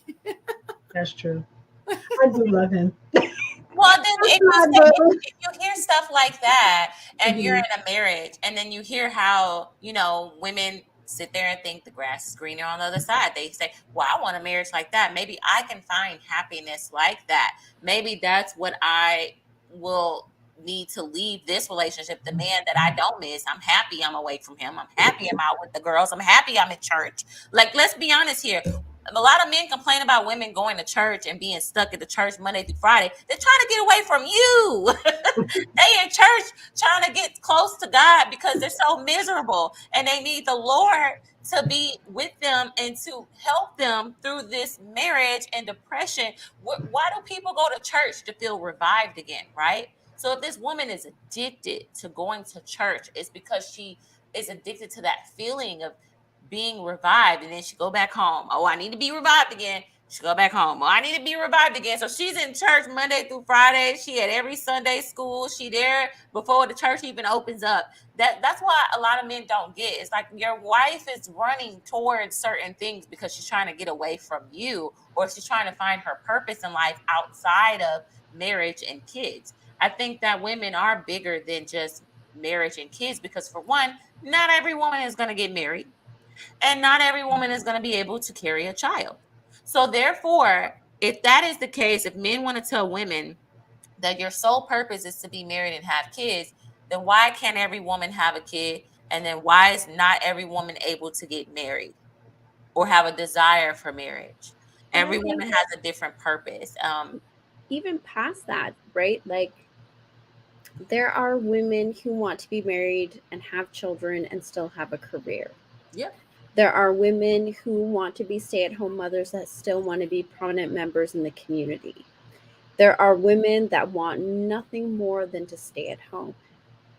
The same way that every man's purpose is different, every woman's purpose is different. And to put out a blanket statement like women are a monolith, I think is what creates that deep set unhappiness. Yes, there is the chemical stuff. Yes, there is postpartum. Yes, there is depression. Yes, there is mental health issues. Yes, there are traumatic experiences.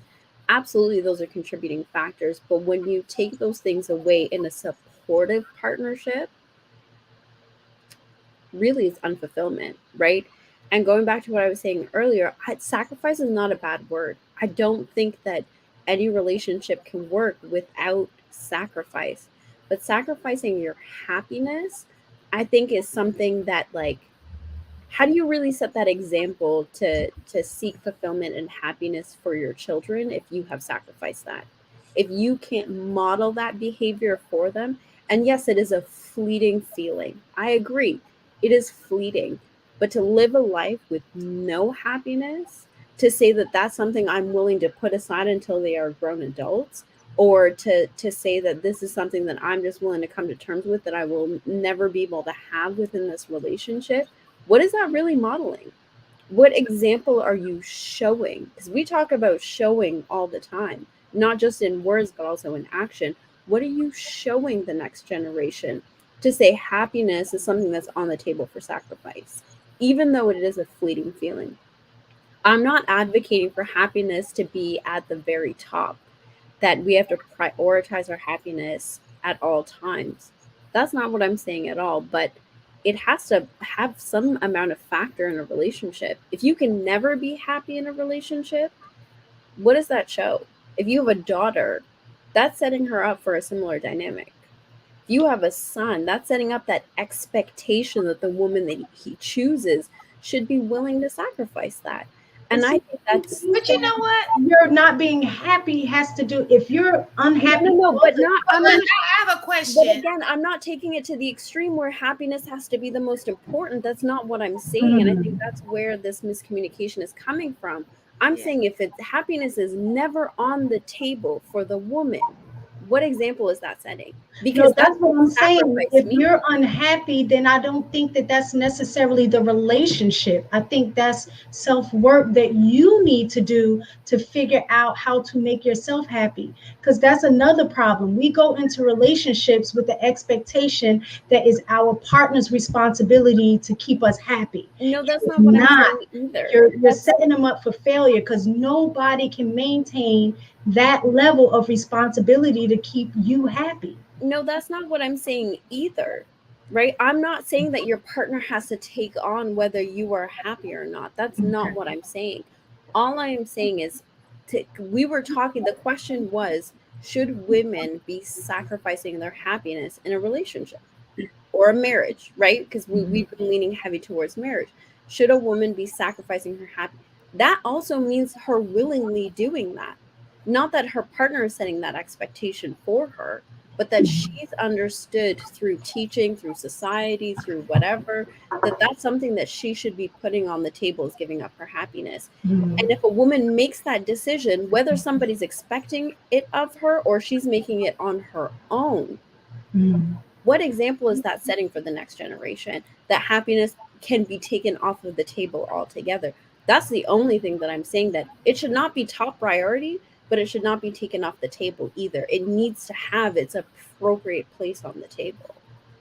I don't know. I feel like there's a small dance around, because I'm not fully understanding what happiness means now, because you said fulfillment, which is, fine, but you find fulfillment in the things that you love to do. For me, it's music, learning languages. I find my fulfillment in those things. My husband and I became happy before we even met each other. And coming together, we love each other. We do many things together. We spend time together. We communicate. But happiness comes from outside of the relationship, and coming together to sacrifice something for a greater good is a whole separate thing. So I do think we're conflating this topic, or maybe I'm misunderstanding. You know what? Maybe it's because you found happy, like you're with the partner you're supposed to be with, mistaking you're with the partner you're supposed to be with.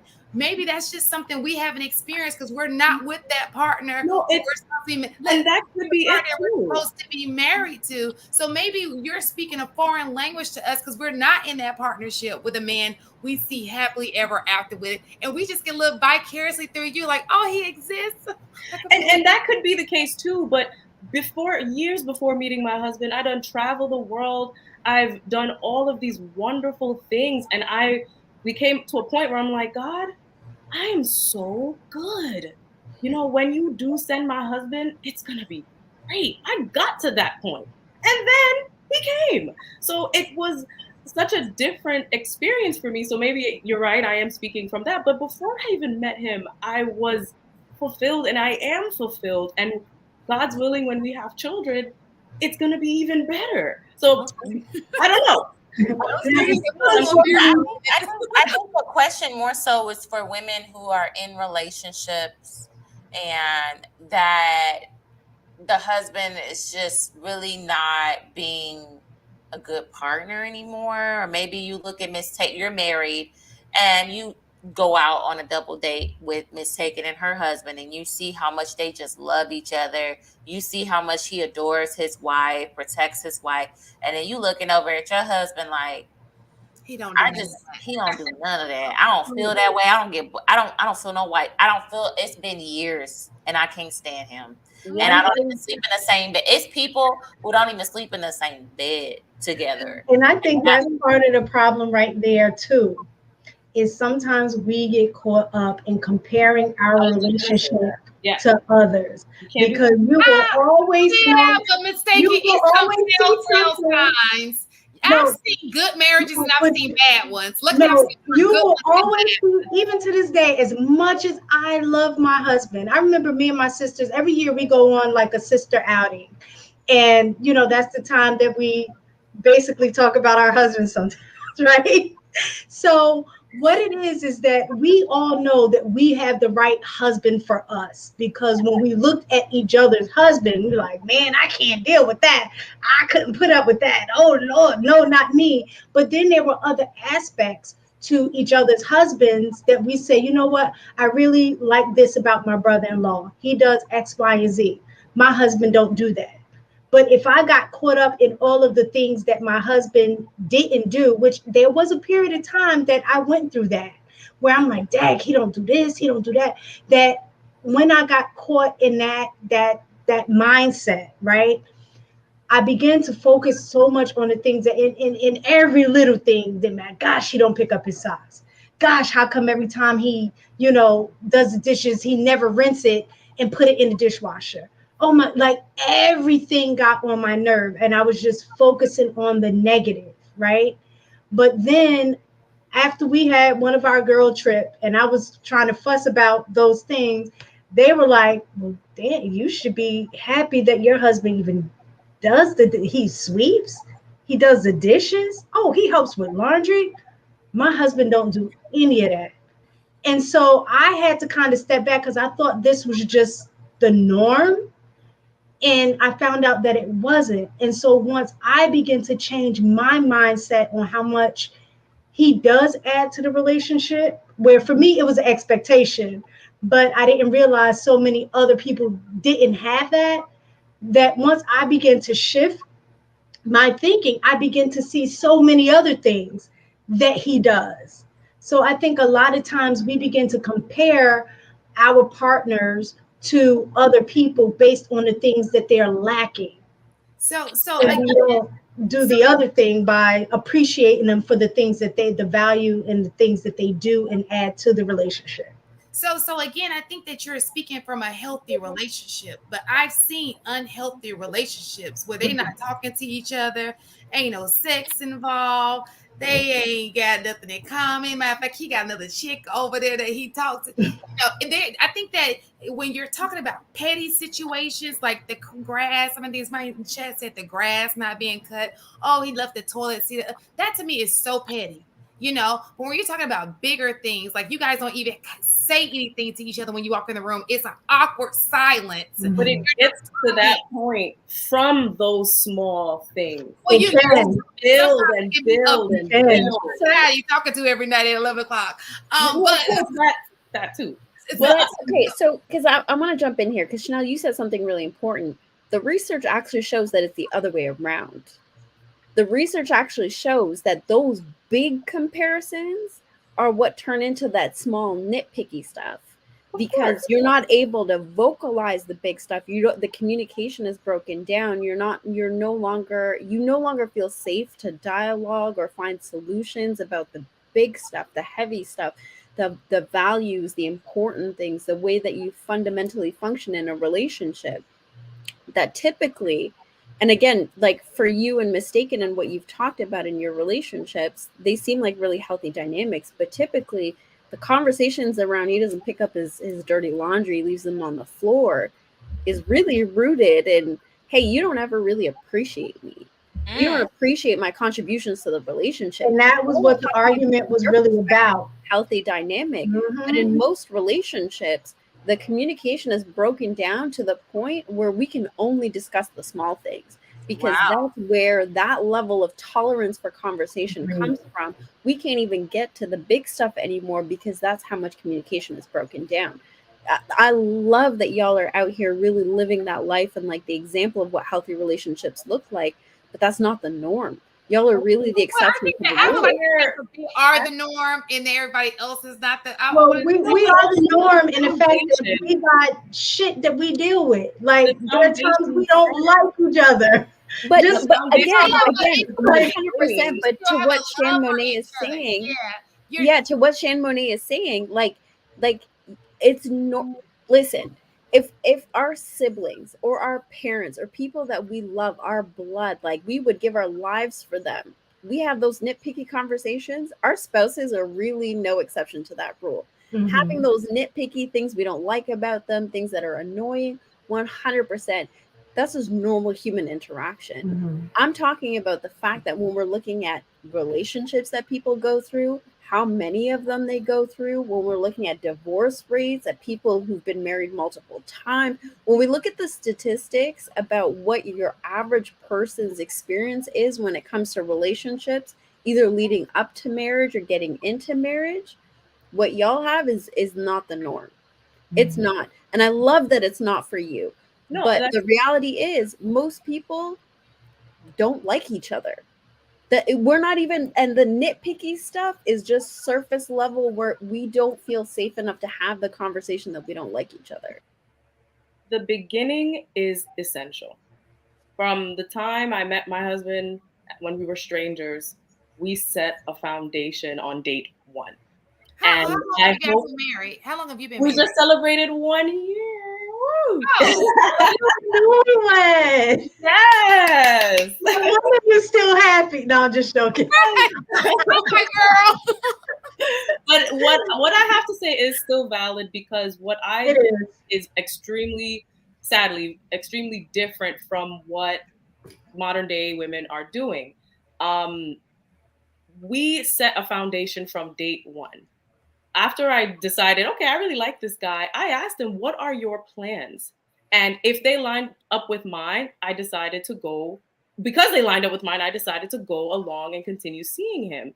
I don't think a lot of women today, especially younger women, are setting themselves up for success. You have to set a foundation. You need to see how he problem solves. How does he deal with under stress? How does he deal if he doesn't have money? What are those pressure tests like? So when you are in a marriage, you have a kind of an idea of what he's going to do and how he's going to react. Yes, nothing is perfect. I know that. I'm not that naive. But you need to have some type of information to go into a marriage with. So yes, you're going to have arguments and all this. You're going to sacrifice your happiness sometimes and this and that. But you need to know who you're marrying. You really need to know, because at the core, like Ms. Taken said, at the core, you're going to have that fundamental person, who they are inside. And that's who you're marrying. So you have to figure out who they are. I still think the bottom line is people change, life changes. If you want to work on it and work through things, like, of course, do that. But to sacrifice your happiness to keep the family, no, like you want to be happy. Like, that's what we're here to do, to feed each other, energy. Well, good. The question is, what would a person do to find their happiness within the marriage, or relationship or what have? Because you're saying, a person needs to be happy, right? And they shouldn't, stay somewhere that they're unhappy. Mhm. You leave a marriage thinking that it's the marriage that's causing the problem. And then when you get healed, sometimes you go to therapy, you realize it wasn't the marriage. And I've seen and read stories about how women have doubled back trying to get back with husbands because they recognize that it wasn't, the grass wasn't greener on the other side, or what they thought that they were unhappy about really wasn't about the guy, it was about them. So what I'm saying is, what do you do if you're already in the relationship, you're already married, y'all, and have a baby on the way or in her situation? What could she do to make sure, or to try to ensure her happiness? Like, we know the baby is going to be taken care of. She has the money for that. If she's willing to do it on her own anyway, as a single mom, she would have had to take on that financial responsibility anyway. So the fact that he's not making that kind of money, you already knew he wasn't. Why would you not stay in that situation for the betterment of your child? Because I don't want When you to. know that Like, it's really that simple though. Like, you don't want to get up and go to work every day. but You don't listen, want to. It's so many things that we don't want to do that we do anyway. but the thing is, but I think what we're missing is we are human beings. We're not dogs or ants. We Agreed. have choices for a reason, right? And because it sounds good, and because it works for some other people, that's fine for you, right? But on the flip side, if that's not what I want, like you said, she might have to leave it and go figure out. She went to therapy and figured out, like, dang, that wasn't even a problem. But she had to do that to figure that out. She wasn't figuring it out in the relationship. She wasn't figuring it out at home. Like, it didn't come that way. So different people have to do what is best for them. Like, you got to know in here, like, I can't do this right now. Maybe I'll come back. Maybe I will circle back and we'll try it again later. But right now, I got to get out your way to get out my way.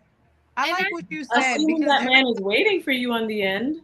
It's not hard. it all, but it doesn't matter though. Like, in the moment of you getting you together, you can't be worried about if he gonna be there or he's not gonna be there. Because if he's not, and if he leaves and he do something else, and you go get yourself together, and now you're in a place where you are healthy and happy and able to receive something else. God gonna send something else for you. Wasn't really meant for you. So the whole time you didn't even know that was supposed to be how it was going anyway. I've seen situations where women have went out and, like you said, found their happiness outside of just the relationship, and it ended up being a whole nother man. Well, I thought that's what happened with him, and then she ended up kicking him to the curb, right? Isn't that the story?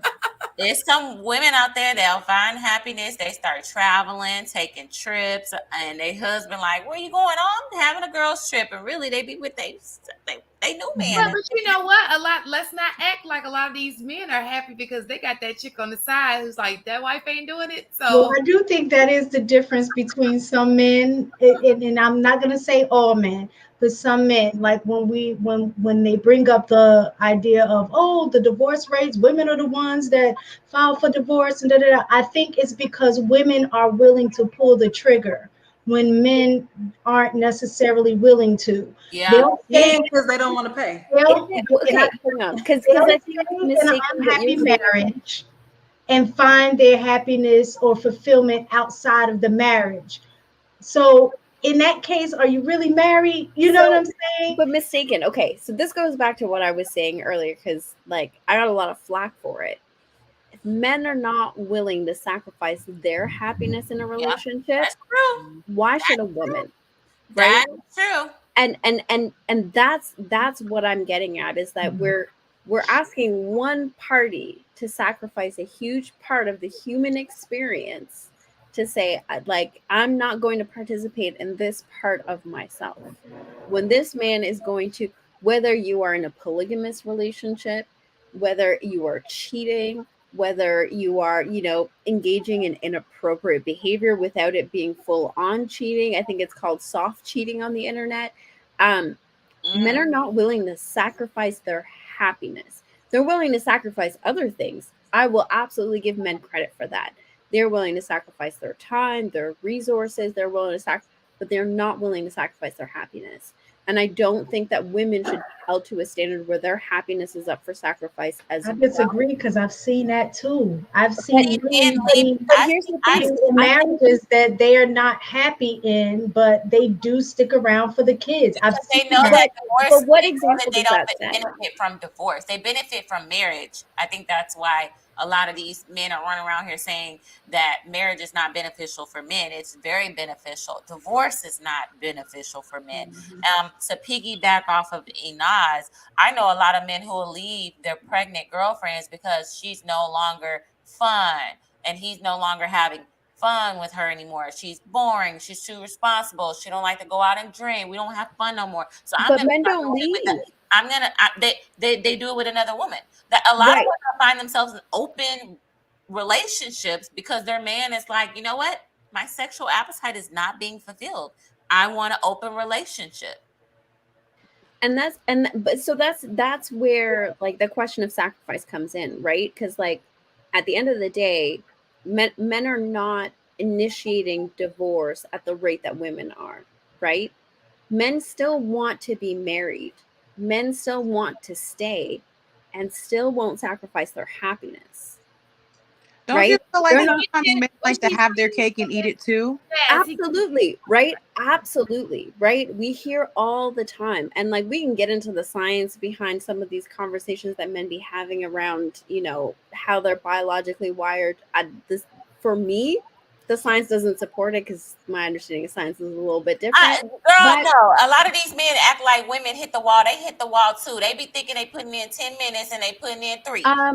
Ma'am, not just that. A B Taylor, not just that. We can get into the science of like what your sperm looks like after a certain age with a certain lifestyle. We can look at what your stamina looks like. We can look at what your testosterone They levels can't look even like. play baseball with their sons because they knees crackling. Like, no, what? 100%. You know we what? can get into the science, but I want to stay away from the science because we're going down a totally different tangent. But my thing is that I don't believe that anybody should be sacrificing their happiness. I think compromising, moving around timelines for the betterment of the family makes total sense because men are willing to do that. I will delay, you know, buying the car that I'm looking to fix up until my kids are in college or until I reach a certain financial set. Men are willing to compromise on the things that they're looking for to sustain their happiness. They don't prioritize it, but they don't give it up either.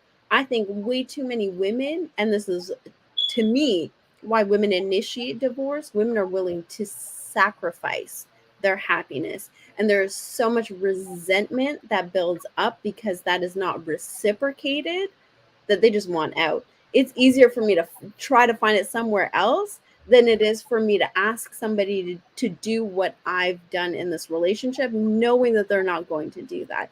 I think sacrificing I don't think happiness is top, right? And I'm going to reiterate that. I don't think the happiness is the be all, end all. A fleeting emotion will never override real fulfillment. But I don't think it should be taken off the table either, especially because men will never do it. They will never sacrifice their happiness for anybody, including their family. I think I was someone mistaken said, right?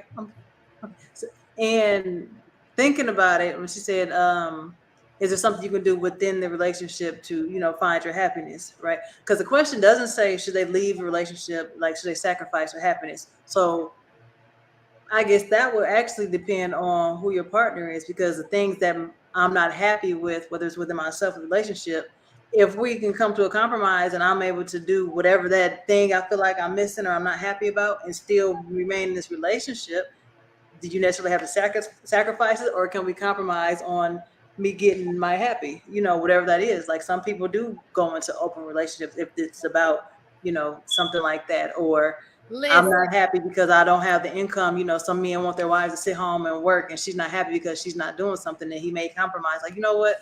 Here's some money, start a business, or, you know, so there are ways, I guess, to work within that, but I guess it triggers down to what's the thing that you aren't happy about. Right. You know what? It's so funny because let me just shut up. Never mind. No, go ahead. Go ahead. Go ahead. How you gonna start and not finish? And mistaken, like I'm to listen to this whole guy talk, and I know that people think this is double standards, but it just reminds me of the fact that a guy tried to hit on me. What was that last week? Mistaken. The guy who we found out was married. He's a politician. Oh yeah. And I was like, and I didn't even realize he was married. Mistaken did her dirt and was like, "Is he married?" I was like, "Is he?" Wow. Oh my! I mean, he didn't get that far, but the fact But that they will. me and just trying, and I'm like, and then I think marriage doesn't look. I think for a lot of women also, just to add that in, a lot of single women, it doesn't look desirable when there's so many married men in their inboxes. Exactly. No, So you're it's absolutely right. How are men saying in one breath you're a leftover, but it's like, but I'm happy. I'm traveling. I'm kid free. I'm worried. I'm not worried about a man cheating on me. I'm not worried about my husband. Like they don't see the good side of marriage often. That's not portrayed, especially in the Black community. What do we have? We had the Huxtables and Fresh Prince, but like how many shows showed more toxic relationships? How many single parent households? And we can't just hold mom accountable. Mom played her part, but dad did too. So both of your parents failed you. Although it's easier to blame the person that was there.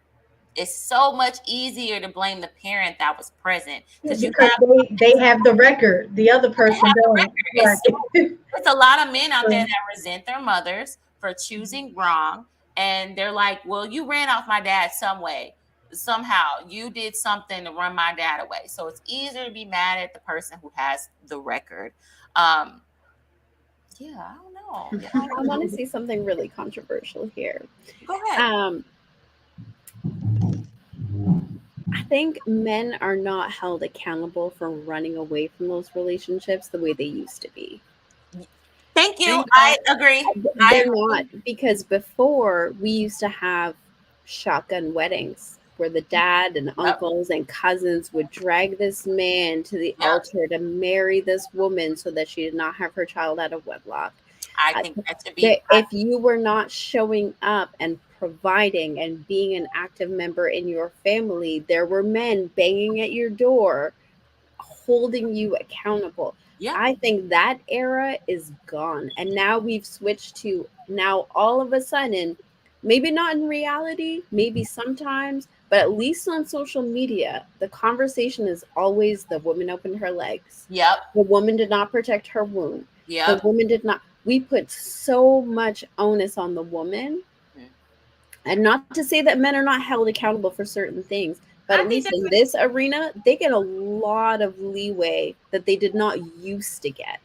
They didn't used to have this much leeway. When I looked at the Census Bureau, I find that's probably more so in our community. Yeah. Because I looked at the Census Bureau, and because I was looking at divided by race, who had the most out of wedlock. And while we do have the most, absolutely, I noticed that what happens is what they do is they count each kid that's out of wedlock. So you'll see it says 72% of children are born out of wedlock. It means if she has multiple kids, they're adding those kids as well. But what I've noticed is the difference, and it even stated this as the difference, is usually if they have one kid out of wedlock, they have married after that kid. So the next few kids are no longer out of wedlock. So I wouldn't say that that's just gone away. Maybe they'll call it a shotgun wedding. But I think in some other cultures, when you get a woman pregnant, the expectation is you're going to marry this chick.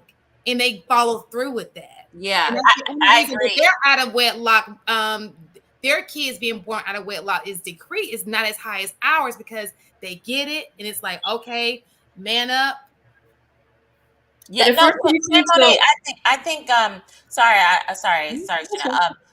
I just want to say that's so true. There was a friend of mine where she was pregnant and the boyfriend, they didn't want to be with her anymore just because he just wasn't happy. And the mom, he came from a single mom. The mom told her, just get over it. Move on. He doesn't want you. Like, simple as that. Like, get over it. Goodbye. You know how many women enable Black men and enable their sons, enable their nephews to just be single fathers, or you don't got to be with that woman, you ain't got to put up with that. If we want to bring back shaming women for getting pregnant, then we need to bring back knocking at that man door that knocked up the girl and getting those shotgun weddings. Because I bet a lot of men would probably be more careful shooting at the club and getting women pregnant and creating all these broken homes if he had to marry. But B. Taylor, I think unless that man is your husband, you cannot hold a man accountable. Then what It men has to be another man that Hold holds your him husband either. Never The accountable. truth is once you become an adult, and the you have a only person that you can control is you. So even in a marriage, sometimes you deal with situations where you want your partner to do X, Y, and Z, and they don't. You can't force it. You know what I'm saying? You That's have not, I'm no not talking control about over forcing. people in general. But I'm not talking about forcing anybody. I think there's a difference between holding somebody accountable and forcing somebody to do something. I think as women, as long as that man is not your father, your brother, your uncle, maybe, because that's kind of a blurry line, or your husband, you can't hold that man accountable. You have no authority to hold that man accountable. It takes a man that he respects to hold him accountable. And I think men are not doing that to each other the way that they did in previous generations. Now men want to wash their hands up. I'm not going to tell another man what to do. Yeah. I'm not, this is not my business. That's y'all's relationship, right? I think the onus of what community used to look like and the way that other men used to step up and hold men accountable and say, you need to do what's right. Otherwise, there's going to be consequences, because that's what accountability is. That's not happening anymore. Do you think that's in our community? Definitely. I think that there's a narrative. Like, let me just tell you this, and this is what irks me about this YouTube space. You can't, on one hand, sit here and preach how it's a bad look for men to be married because of whatever reason, but then get mad when you have a kid out of wedlock. Because if you're not getting married, that means if you're having sex, you're gonna have a kid out of wedlock. Because at the end of the day, if you're scared about alimony, the percentage of Black women who are getting alimony is very, very small. But the percentage of Black women who are having kids out of wedlock, that wasn't meant for us. Right. Alimony is not our issue. Our issue is having kids out of wedlock. Yeah. And you're only going to tackle that by getting married. So you can have men sitting here saying, oh, they're not going to ever get married because it doesn't favor men. But at the same sense, you having kids? Yeah. Oh, guess what? They're going to be born out of wedlock. I'll use a perfect example. I'll use a perfect example how this is our community. It was a guy I went to school with. He was biracial, Black and white, and he got his white girlfriend pregnant, and her family came in and swooped in, and her father sat him down, and they were like, "Look, we'll get you a job, we'll get you all of this, but you need to marry my daughter. We are not going to bring in no basically bastard babies into this family." And they were like, basically they got to his family and they all sat down and had a mediation, like, y'all need to get married, we'll support them, we'll support the wedding, it needs to just be a little wedding. And they had their own family business, they had wealth, therefore they got him on to the business. They brought him in so he can be a better man for their daughter. Set him up for success. Set him up for success, because they did not want their daughter to be pregnant by just anybody. So they didn't condemn him. They just said, we're going to make you step up. And guess what? He was basically forced to marry this woman. How long But I will marriages say, last? Like, if you're forcing somebody to marry somebody because they got them pregnant, like, how long does that actually last? I get it lasted. They had a few more kids, and I'm not gonna lie, they definitely did get divorced after. Okay. You know what really Now works? she's the mom of multiple kids. Years after, but yeah. You know what really works though? Closing your legs.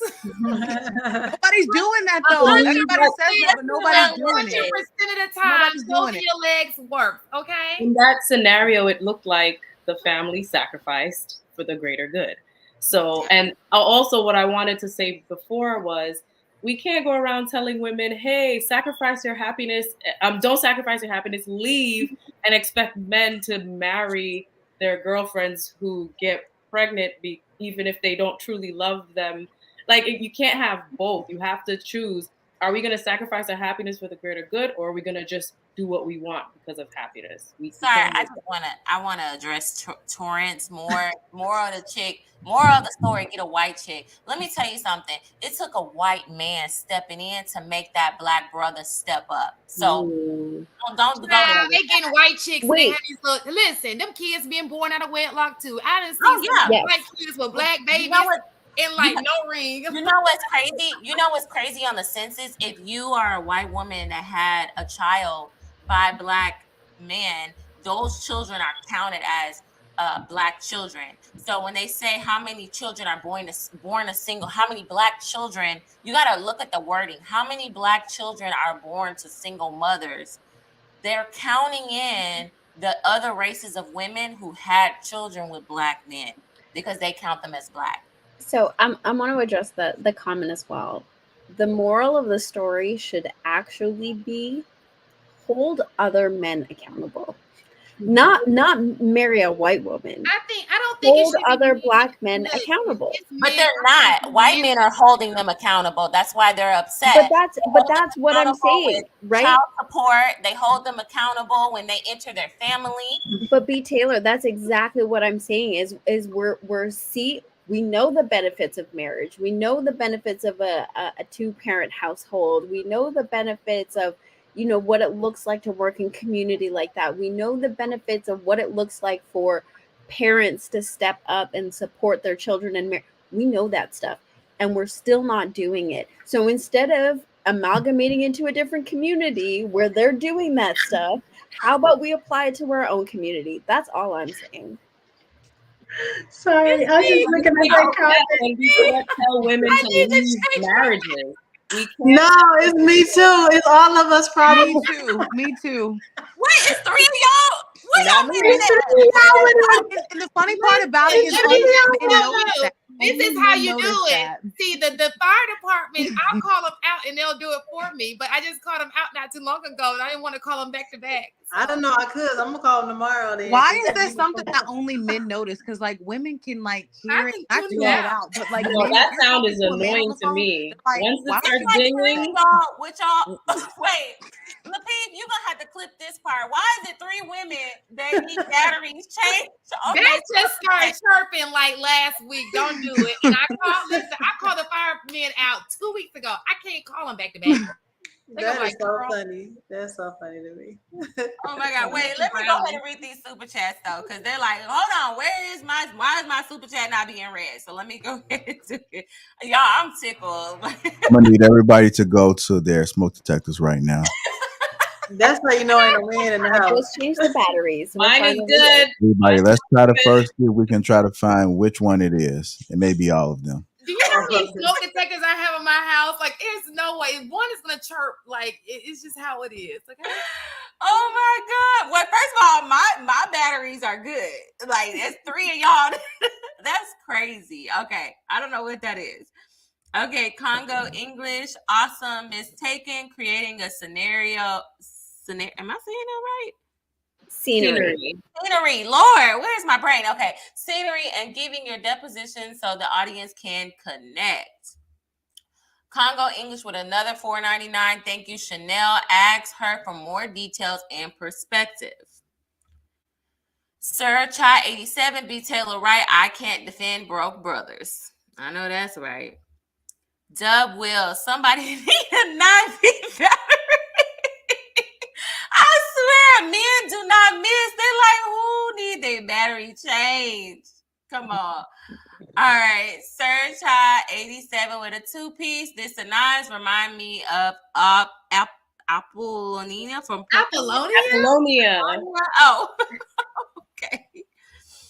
A winner never quits. I think I think I read that. Yeah, one. you read that one. Okay. Oops. Hold on. Let me find where I was at.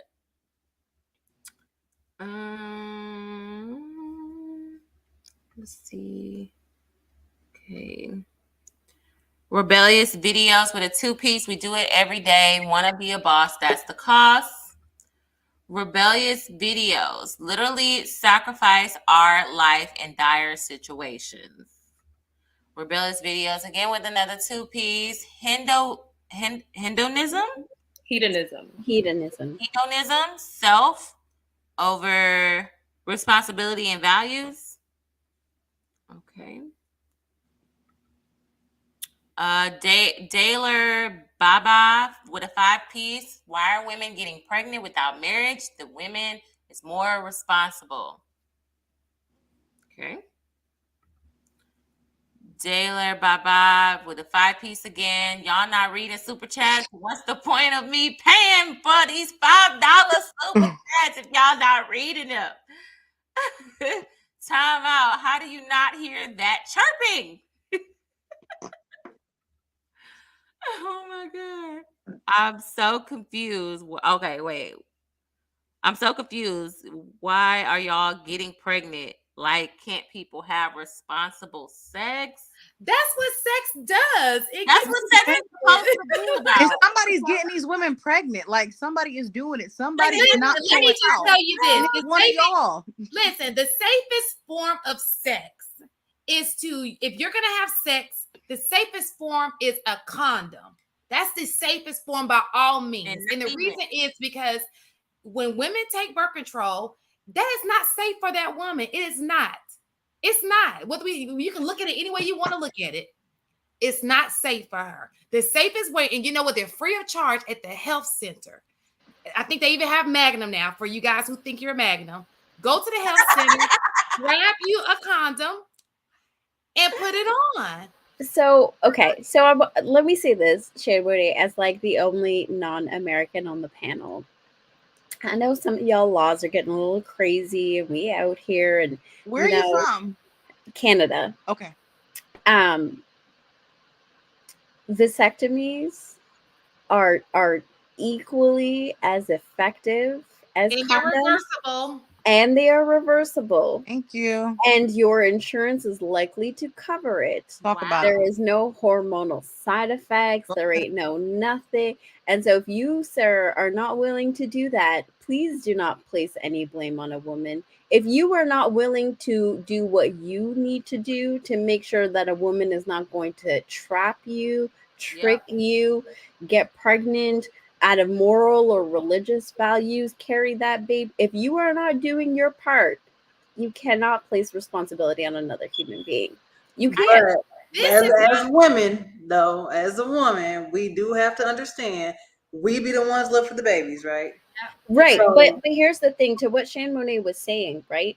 If you're taking antibiotics as a woman, that alters the efficiency. Not even birth control. Like that's an option. That's just an option. But we have to take. But we got like we're trying to tell men to help other men be accountable. We got to be accountable for ourselves. Right. Like honestly. But listen.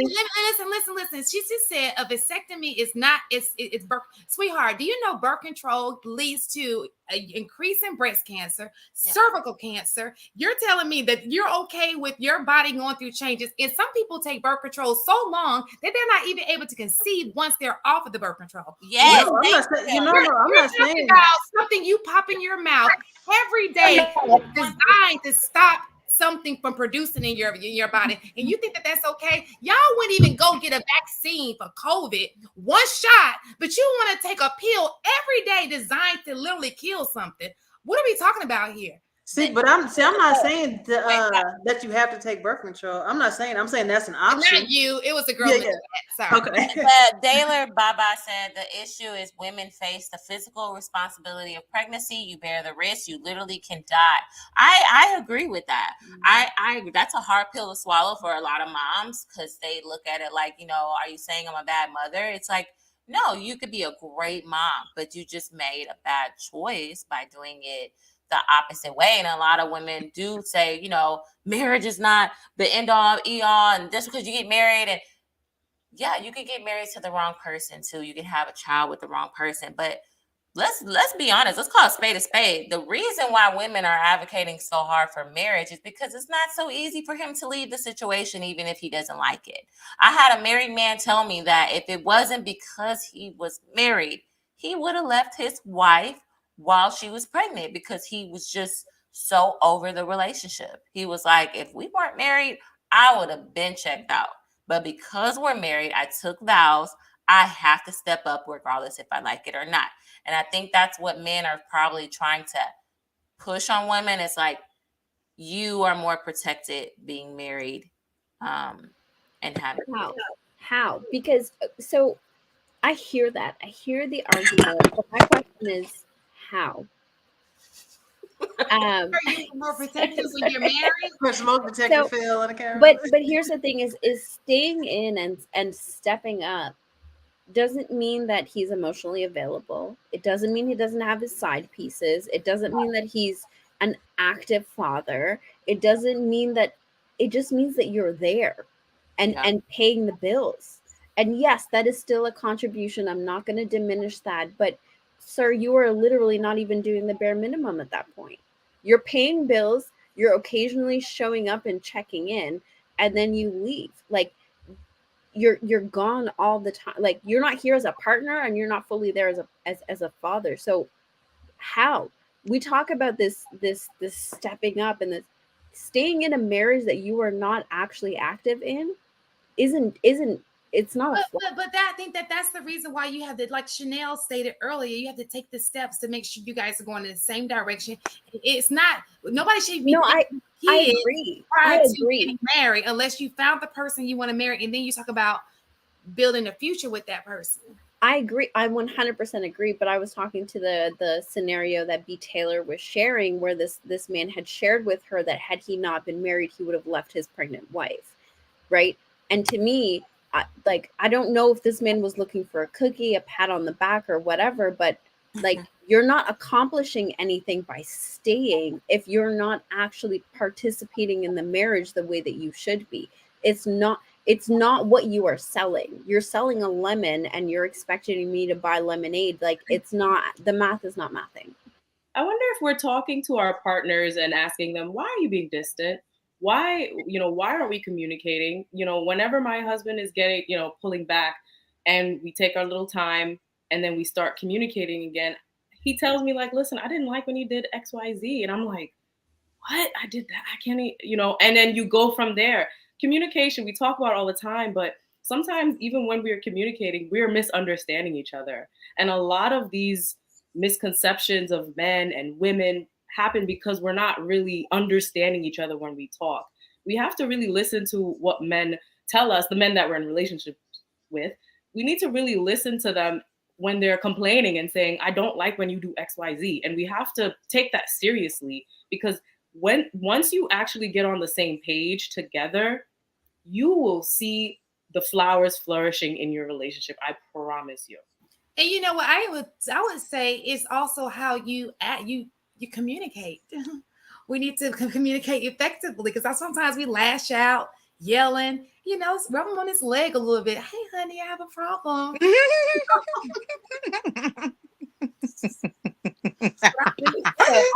I love that. I did want to say, Chanel, that's a two-party situation, right?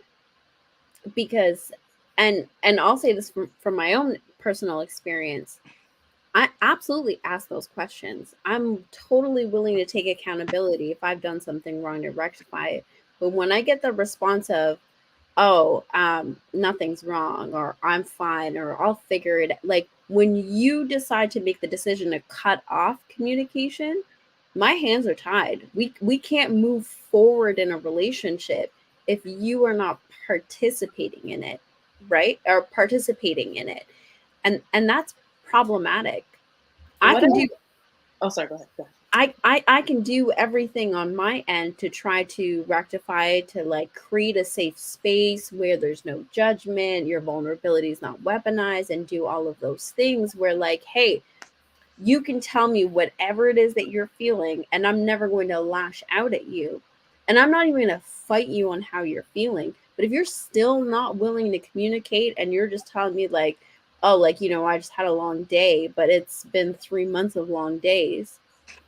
Like, there's no reciprocity in building the relationship, right? Yeah, and that's a red flag. You need to run. I mean, it just is what it is. I'm out now, right? Like, we're no longer in that space anymore. But like what I'm saying is I love that dynamic works for you, Chanel, because you have a partner who's willing to take that space and come back and say, okay, I didn't really like that thing that you said or that thing that you did. But there are a lot of men out there that instead of doing that, just shut down or shut their partner out. Yeah. It's right? a lot of men that shut down. Right. And so it has to be a two-person participation in a relationship for a relationship to actually have a healthy dynamic. And we can hold ourselves accountable all we want, but if our counterpart is not doing the part, we're really just running around in circles. What I've noticed is sometimes when it gets to that point, that man has already told you what was wrong and you didn't do it, and he feels disrespected and does not want to repeat himself again. Also, another scenario could be a lot of men don't actually like talking about their feelings. That's kind of not how they process, from my experience. That's not really how they process their emotions. They kind of just want to be by themselves and like stew and then renew themselves and then come back to it. Perhaps he'll share with you after, but you kind of have to respect him enough. If he doesn't want to share in that very moment, you kind of have to respect him in that. Another third scenario is he's just not that into you and he's not going to share with you and he's just leading you along to a dead end and he just wants what you're giving him until you figure it out and then you finally leave. So those scenarios I kind of see. Exactly. So I think those last two scenarios are both situations where if that's not, like if the second one, like he just doesn't really want to talk about it, but he likes you still. But if that's not the type of man you want to be with, like, get out. And if this third one, if he's not into you, like, get out, which goes back to I'm not sacrificing my happiness because you don't want to talk and communicate how I need you to communicate to be with me, you know. So I think so often we waste our time on these relationships that are just not going to work. We're not having a conversation. We're assuming it goes on for years. And let's just face it, ladies, you're getting older and men are somebody they don't want older women, you know. So it's just that's why you shouldn't waste time and date different suitors. I thought we learned from this. Let it go. That's a whole other conversation. I'm with you, girl. I had to trigger them. I got roasted in the Did they? Girl, did you not see all the B. Taylor said she had a roster though. That sounds kind of I think people misunderstood what she said. And I think when women say roster, men and people automatically think that means you're having sex with this person. But she clarified. But the problem was they didn't want to hear anything else she had to say after that. That's what I'm saying. Clarify. People get carried away and they take what you say and they twist it and they slam dunk it into something else. And it's like, my nigga, that's not even what I said. And that's definitely not what I meant. Like, listen. But that's because that's what their roster looks like. Exactly. It's people that and they're a lot of people with. think because that's something that they would do, you would do the same. And it's like, that's you. That's because you're like that, not me. It's like men in one breath say women need to stop comparing themselves to men because men can do that. So, okay, I'm not moving like a man. So if I have different suitors, I'm not sleeping with any of them. Like, because sex is so easy for a woman. Why would I need to just go out and have sex with everybody? Especially if I'm not the one getting the happy ending. Thank you. Like I'm gonna be picky and choosy about who I am intimate with, as in I'm not gonna do it until I'm in a relationship. And you know, if you telling me I'm on a time clock and I got a time to, you know, and I need to, you know, line them up. Right. And I don't think that they understand that like the process is fast. Like I'm not gonna waste weeks and months of time going out with you, talking to you. We're not sleeping together. If I talk, I can have one conversation with somebody and I can know this is not me, this is not what, and you're out the door. So am I a hoe because I talked to two different people? And I think people, you say roster, that can mean 2, 3, 4, you know what I mean? Like people automatically think exactly 2 is more than one. We'll save that subject for a different day. Right. Okay, it is Monday and we're gonna wrap it up. But you know, this is a solution-based platform. So therefore, we're going to start wrapping it up about what is the solution for a woman who is finding herself pregnant or with children, and she's finding herself to be unhappy with this man. And she feels like she is better off choosing herself and being single. What advice would you give this woman as if you're talking to her We'll start with Chanel. I would say, girl, do not choose yourself. Choose your children. Go, as long as he's not beating you up and he's not slanging left, right, and in the center, go to your man, talk it out, try to figure it out, and raise your children. It's my turn. Yeah. I absolutely agree. If he's a good man and you know how he treats you, I would definitely say stick it out for the children. But before you even get to that point, first, and don't open your legs to nobody else, no time soon. No more kids until you're married.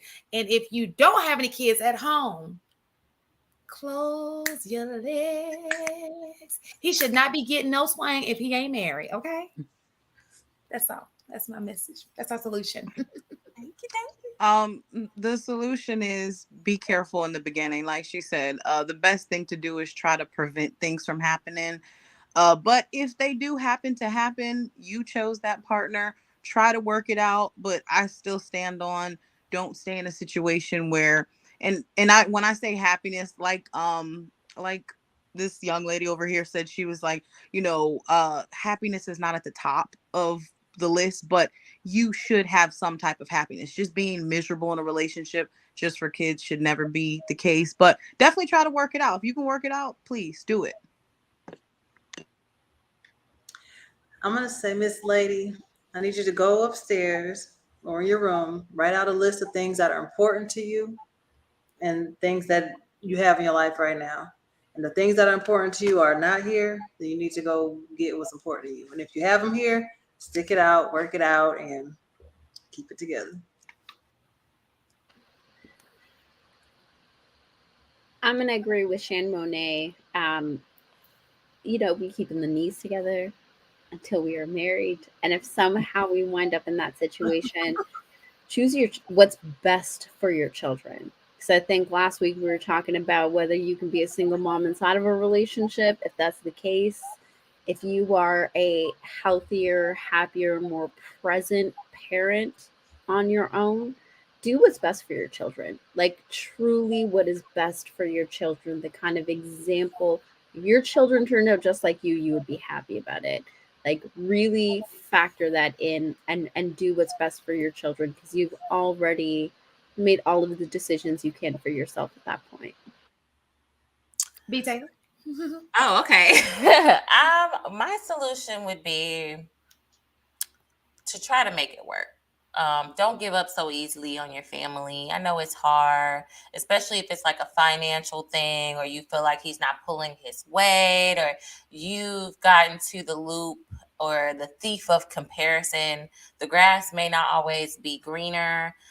If you guys can get therapy, you can get in therapy first, and then he can join you in sessions, get into a marriage counseling group, relationship counseling.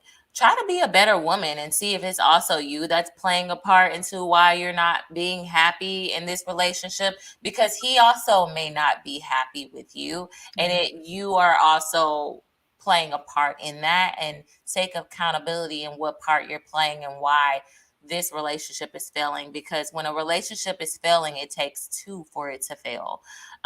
So that would be one advice is, if it's over something that's petty, if it's over something that's he's not putting his hands on you or dealing with an addiction or anything, make it work, because children thrive better in a two-parent household. And remind yourself also, when you do stay, don't let it be a toxic environment. Break the generational curse. Stop yelling at your kids. Stop yelling at your husband or your boyfriend, and coming in with an attitude and taking your anger out on the family, and find ways to release that in a healthy way. And I would recommend therapy. It's not enough therapy going on in this community. That would be my suggestion and solution. Okay, guys. Well, thank y'all so much. We'll be back for next Monday, 8 p.m. Central. We got some good topics ahead and some gems. And next time, hopefully, you guys can join us for the discussion. All right, guys. Bye.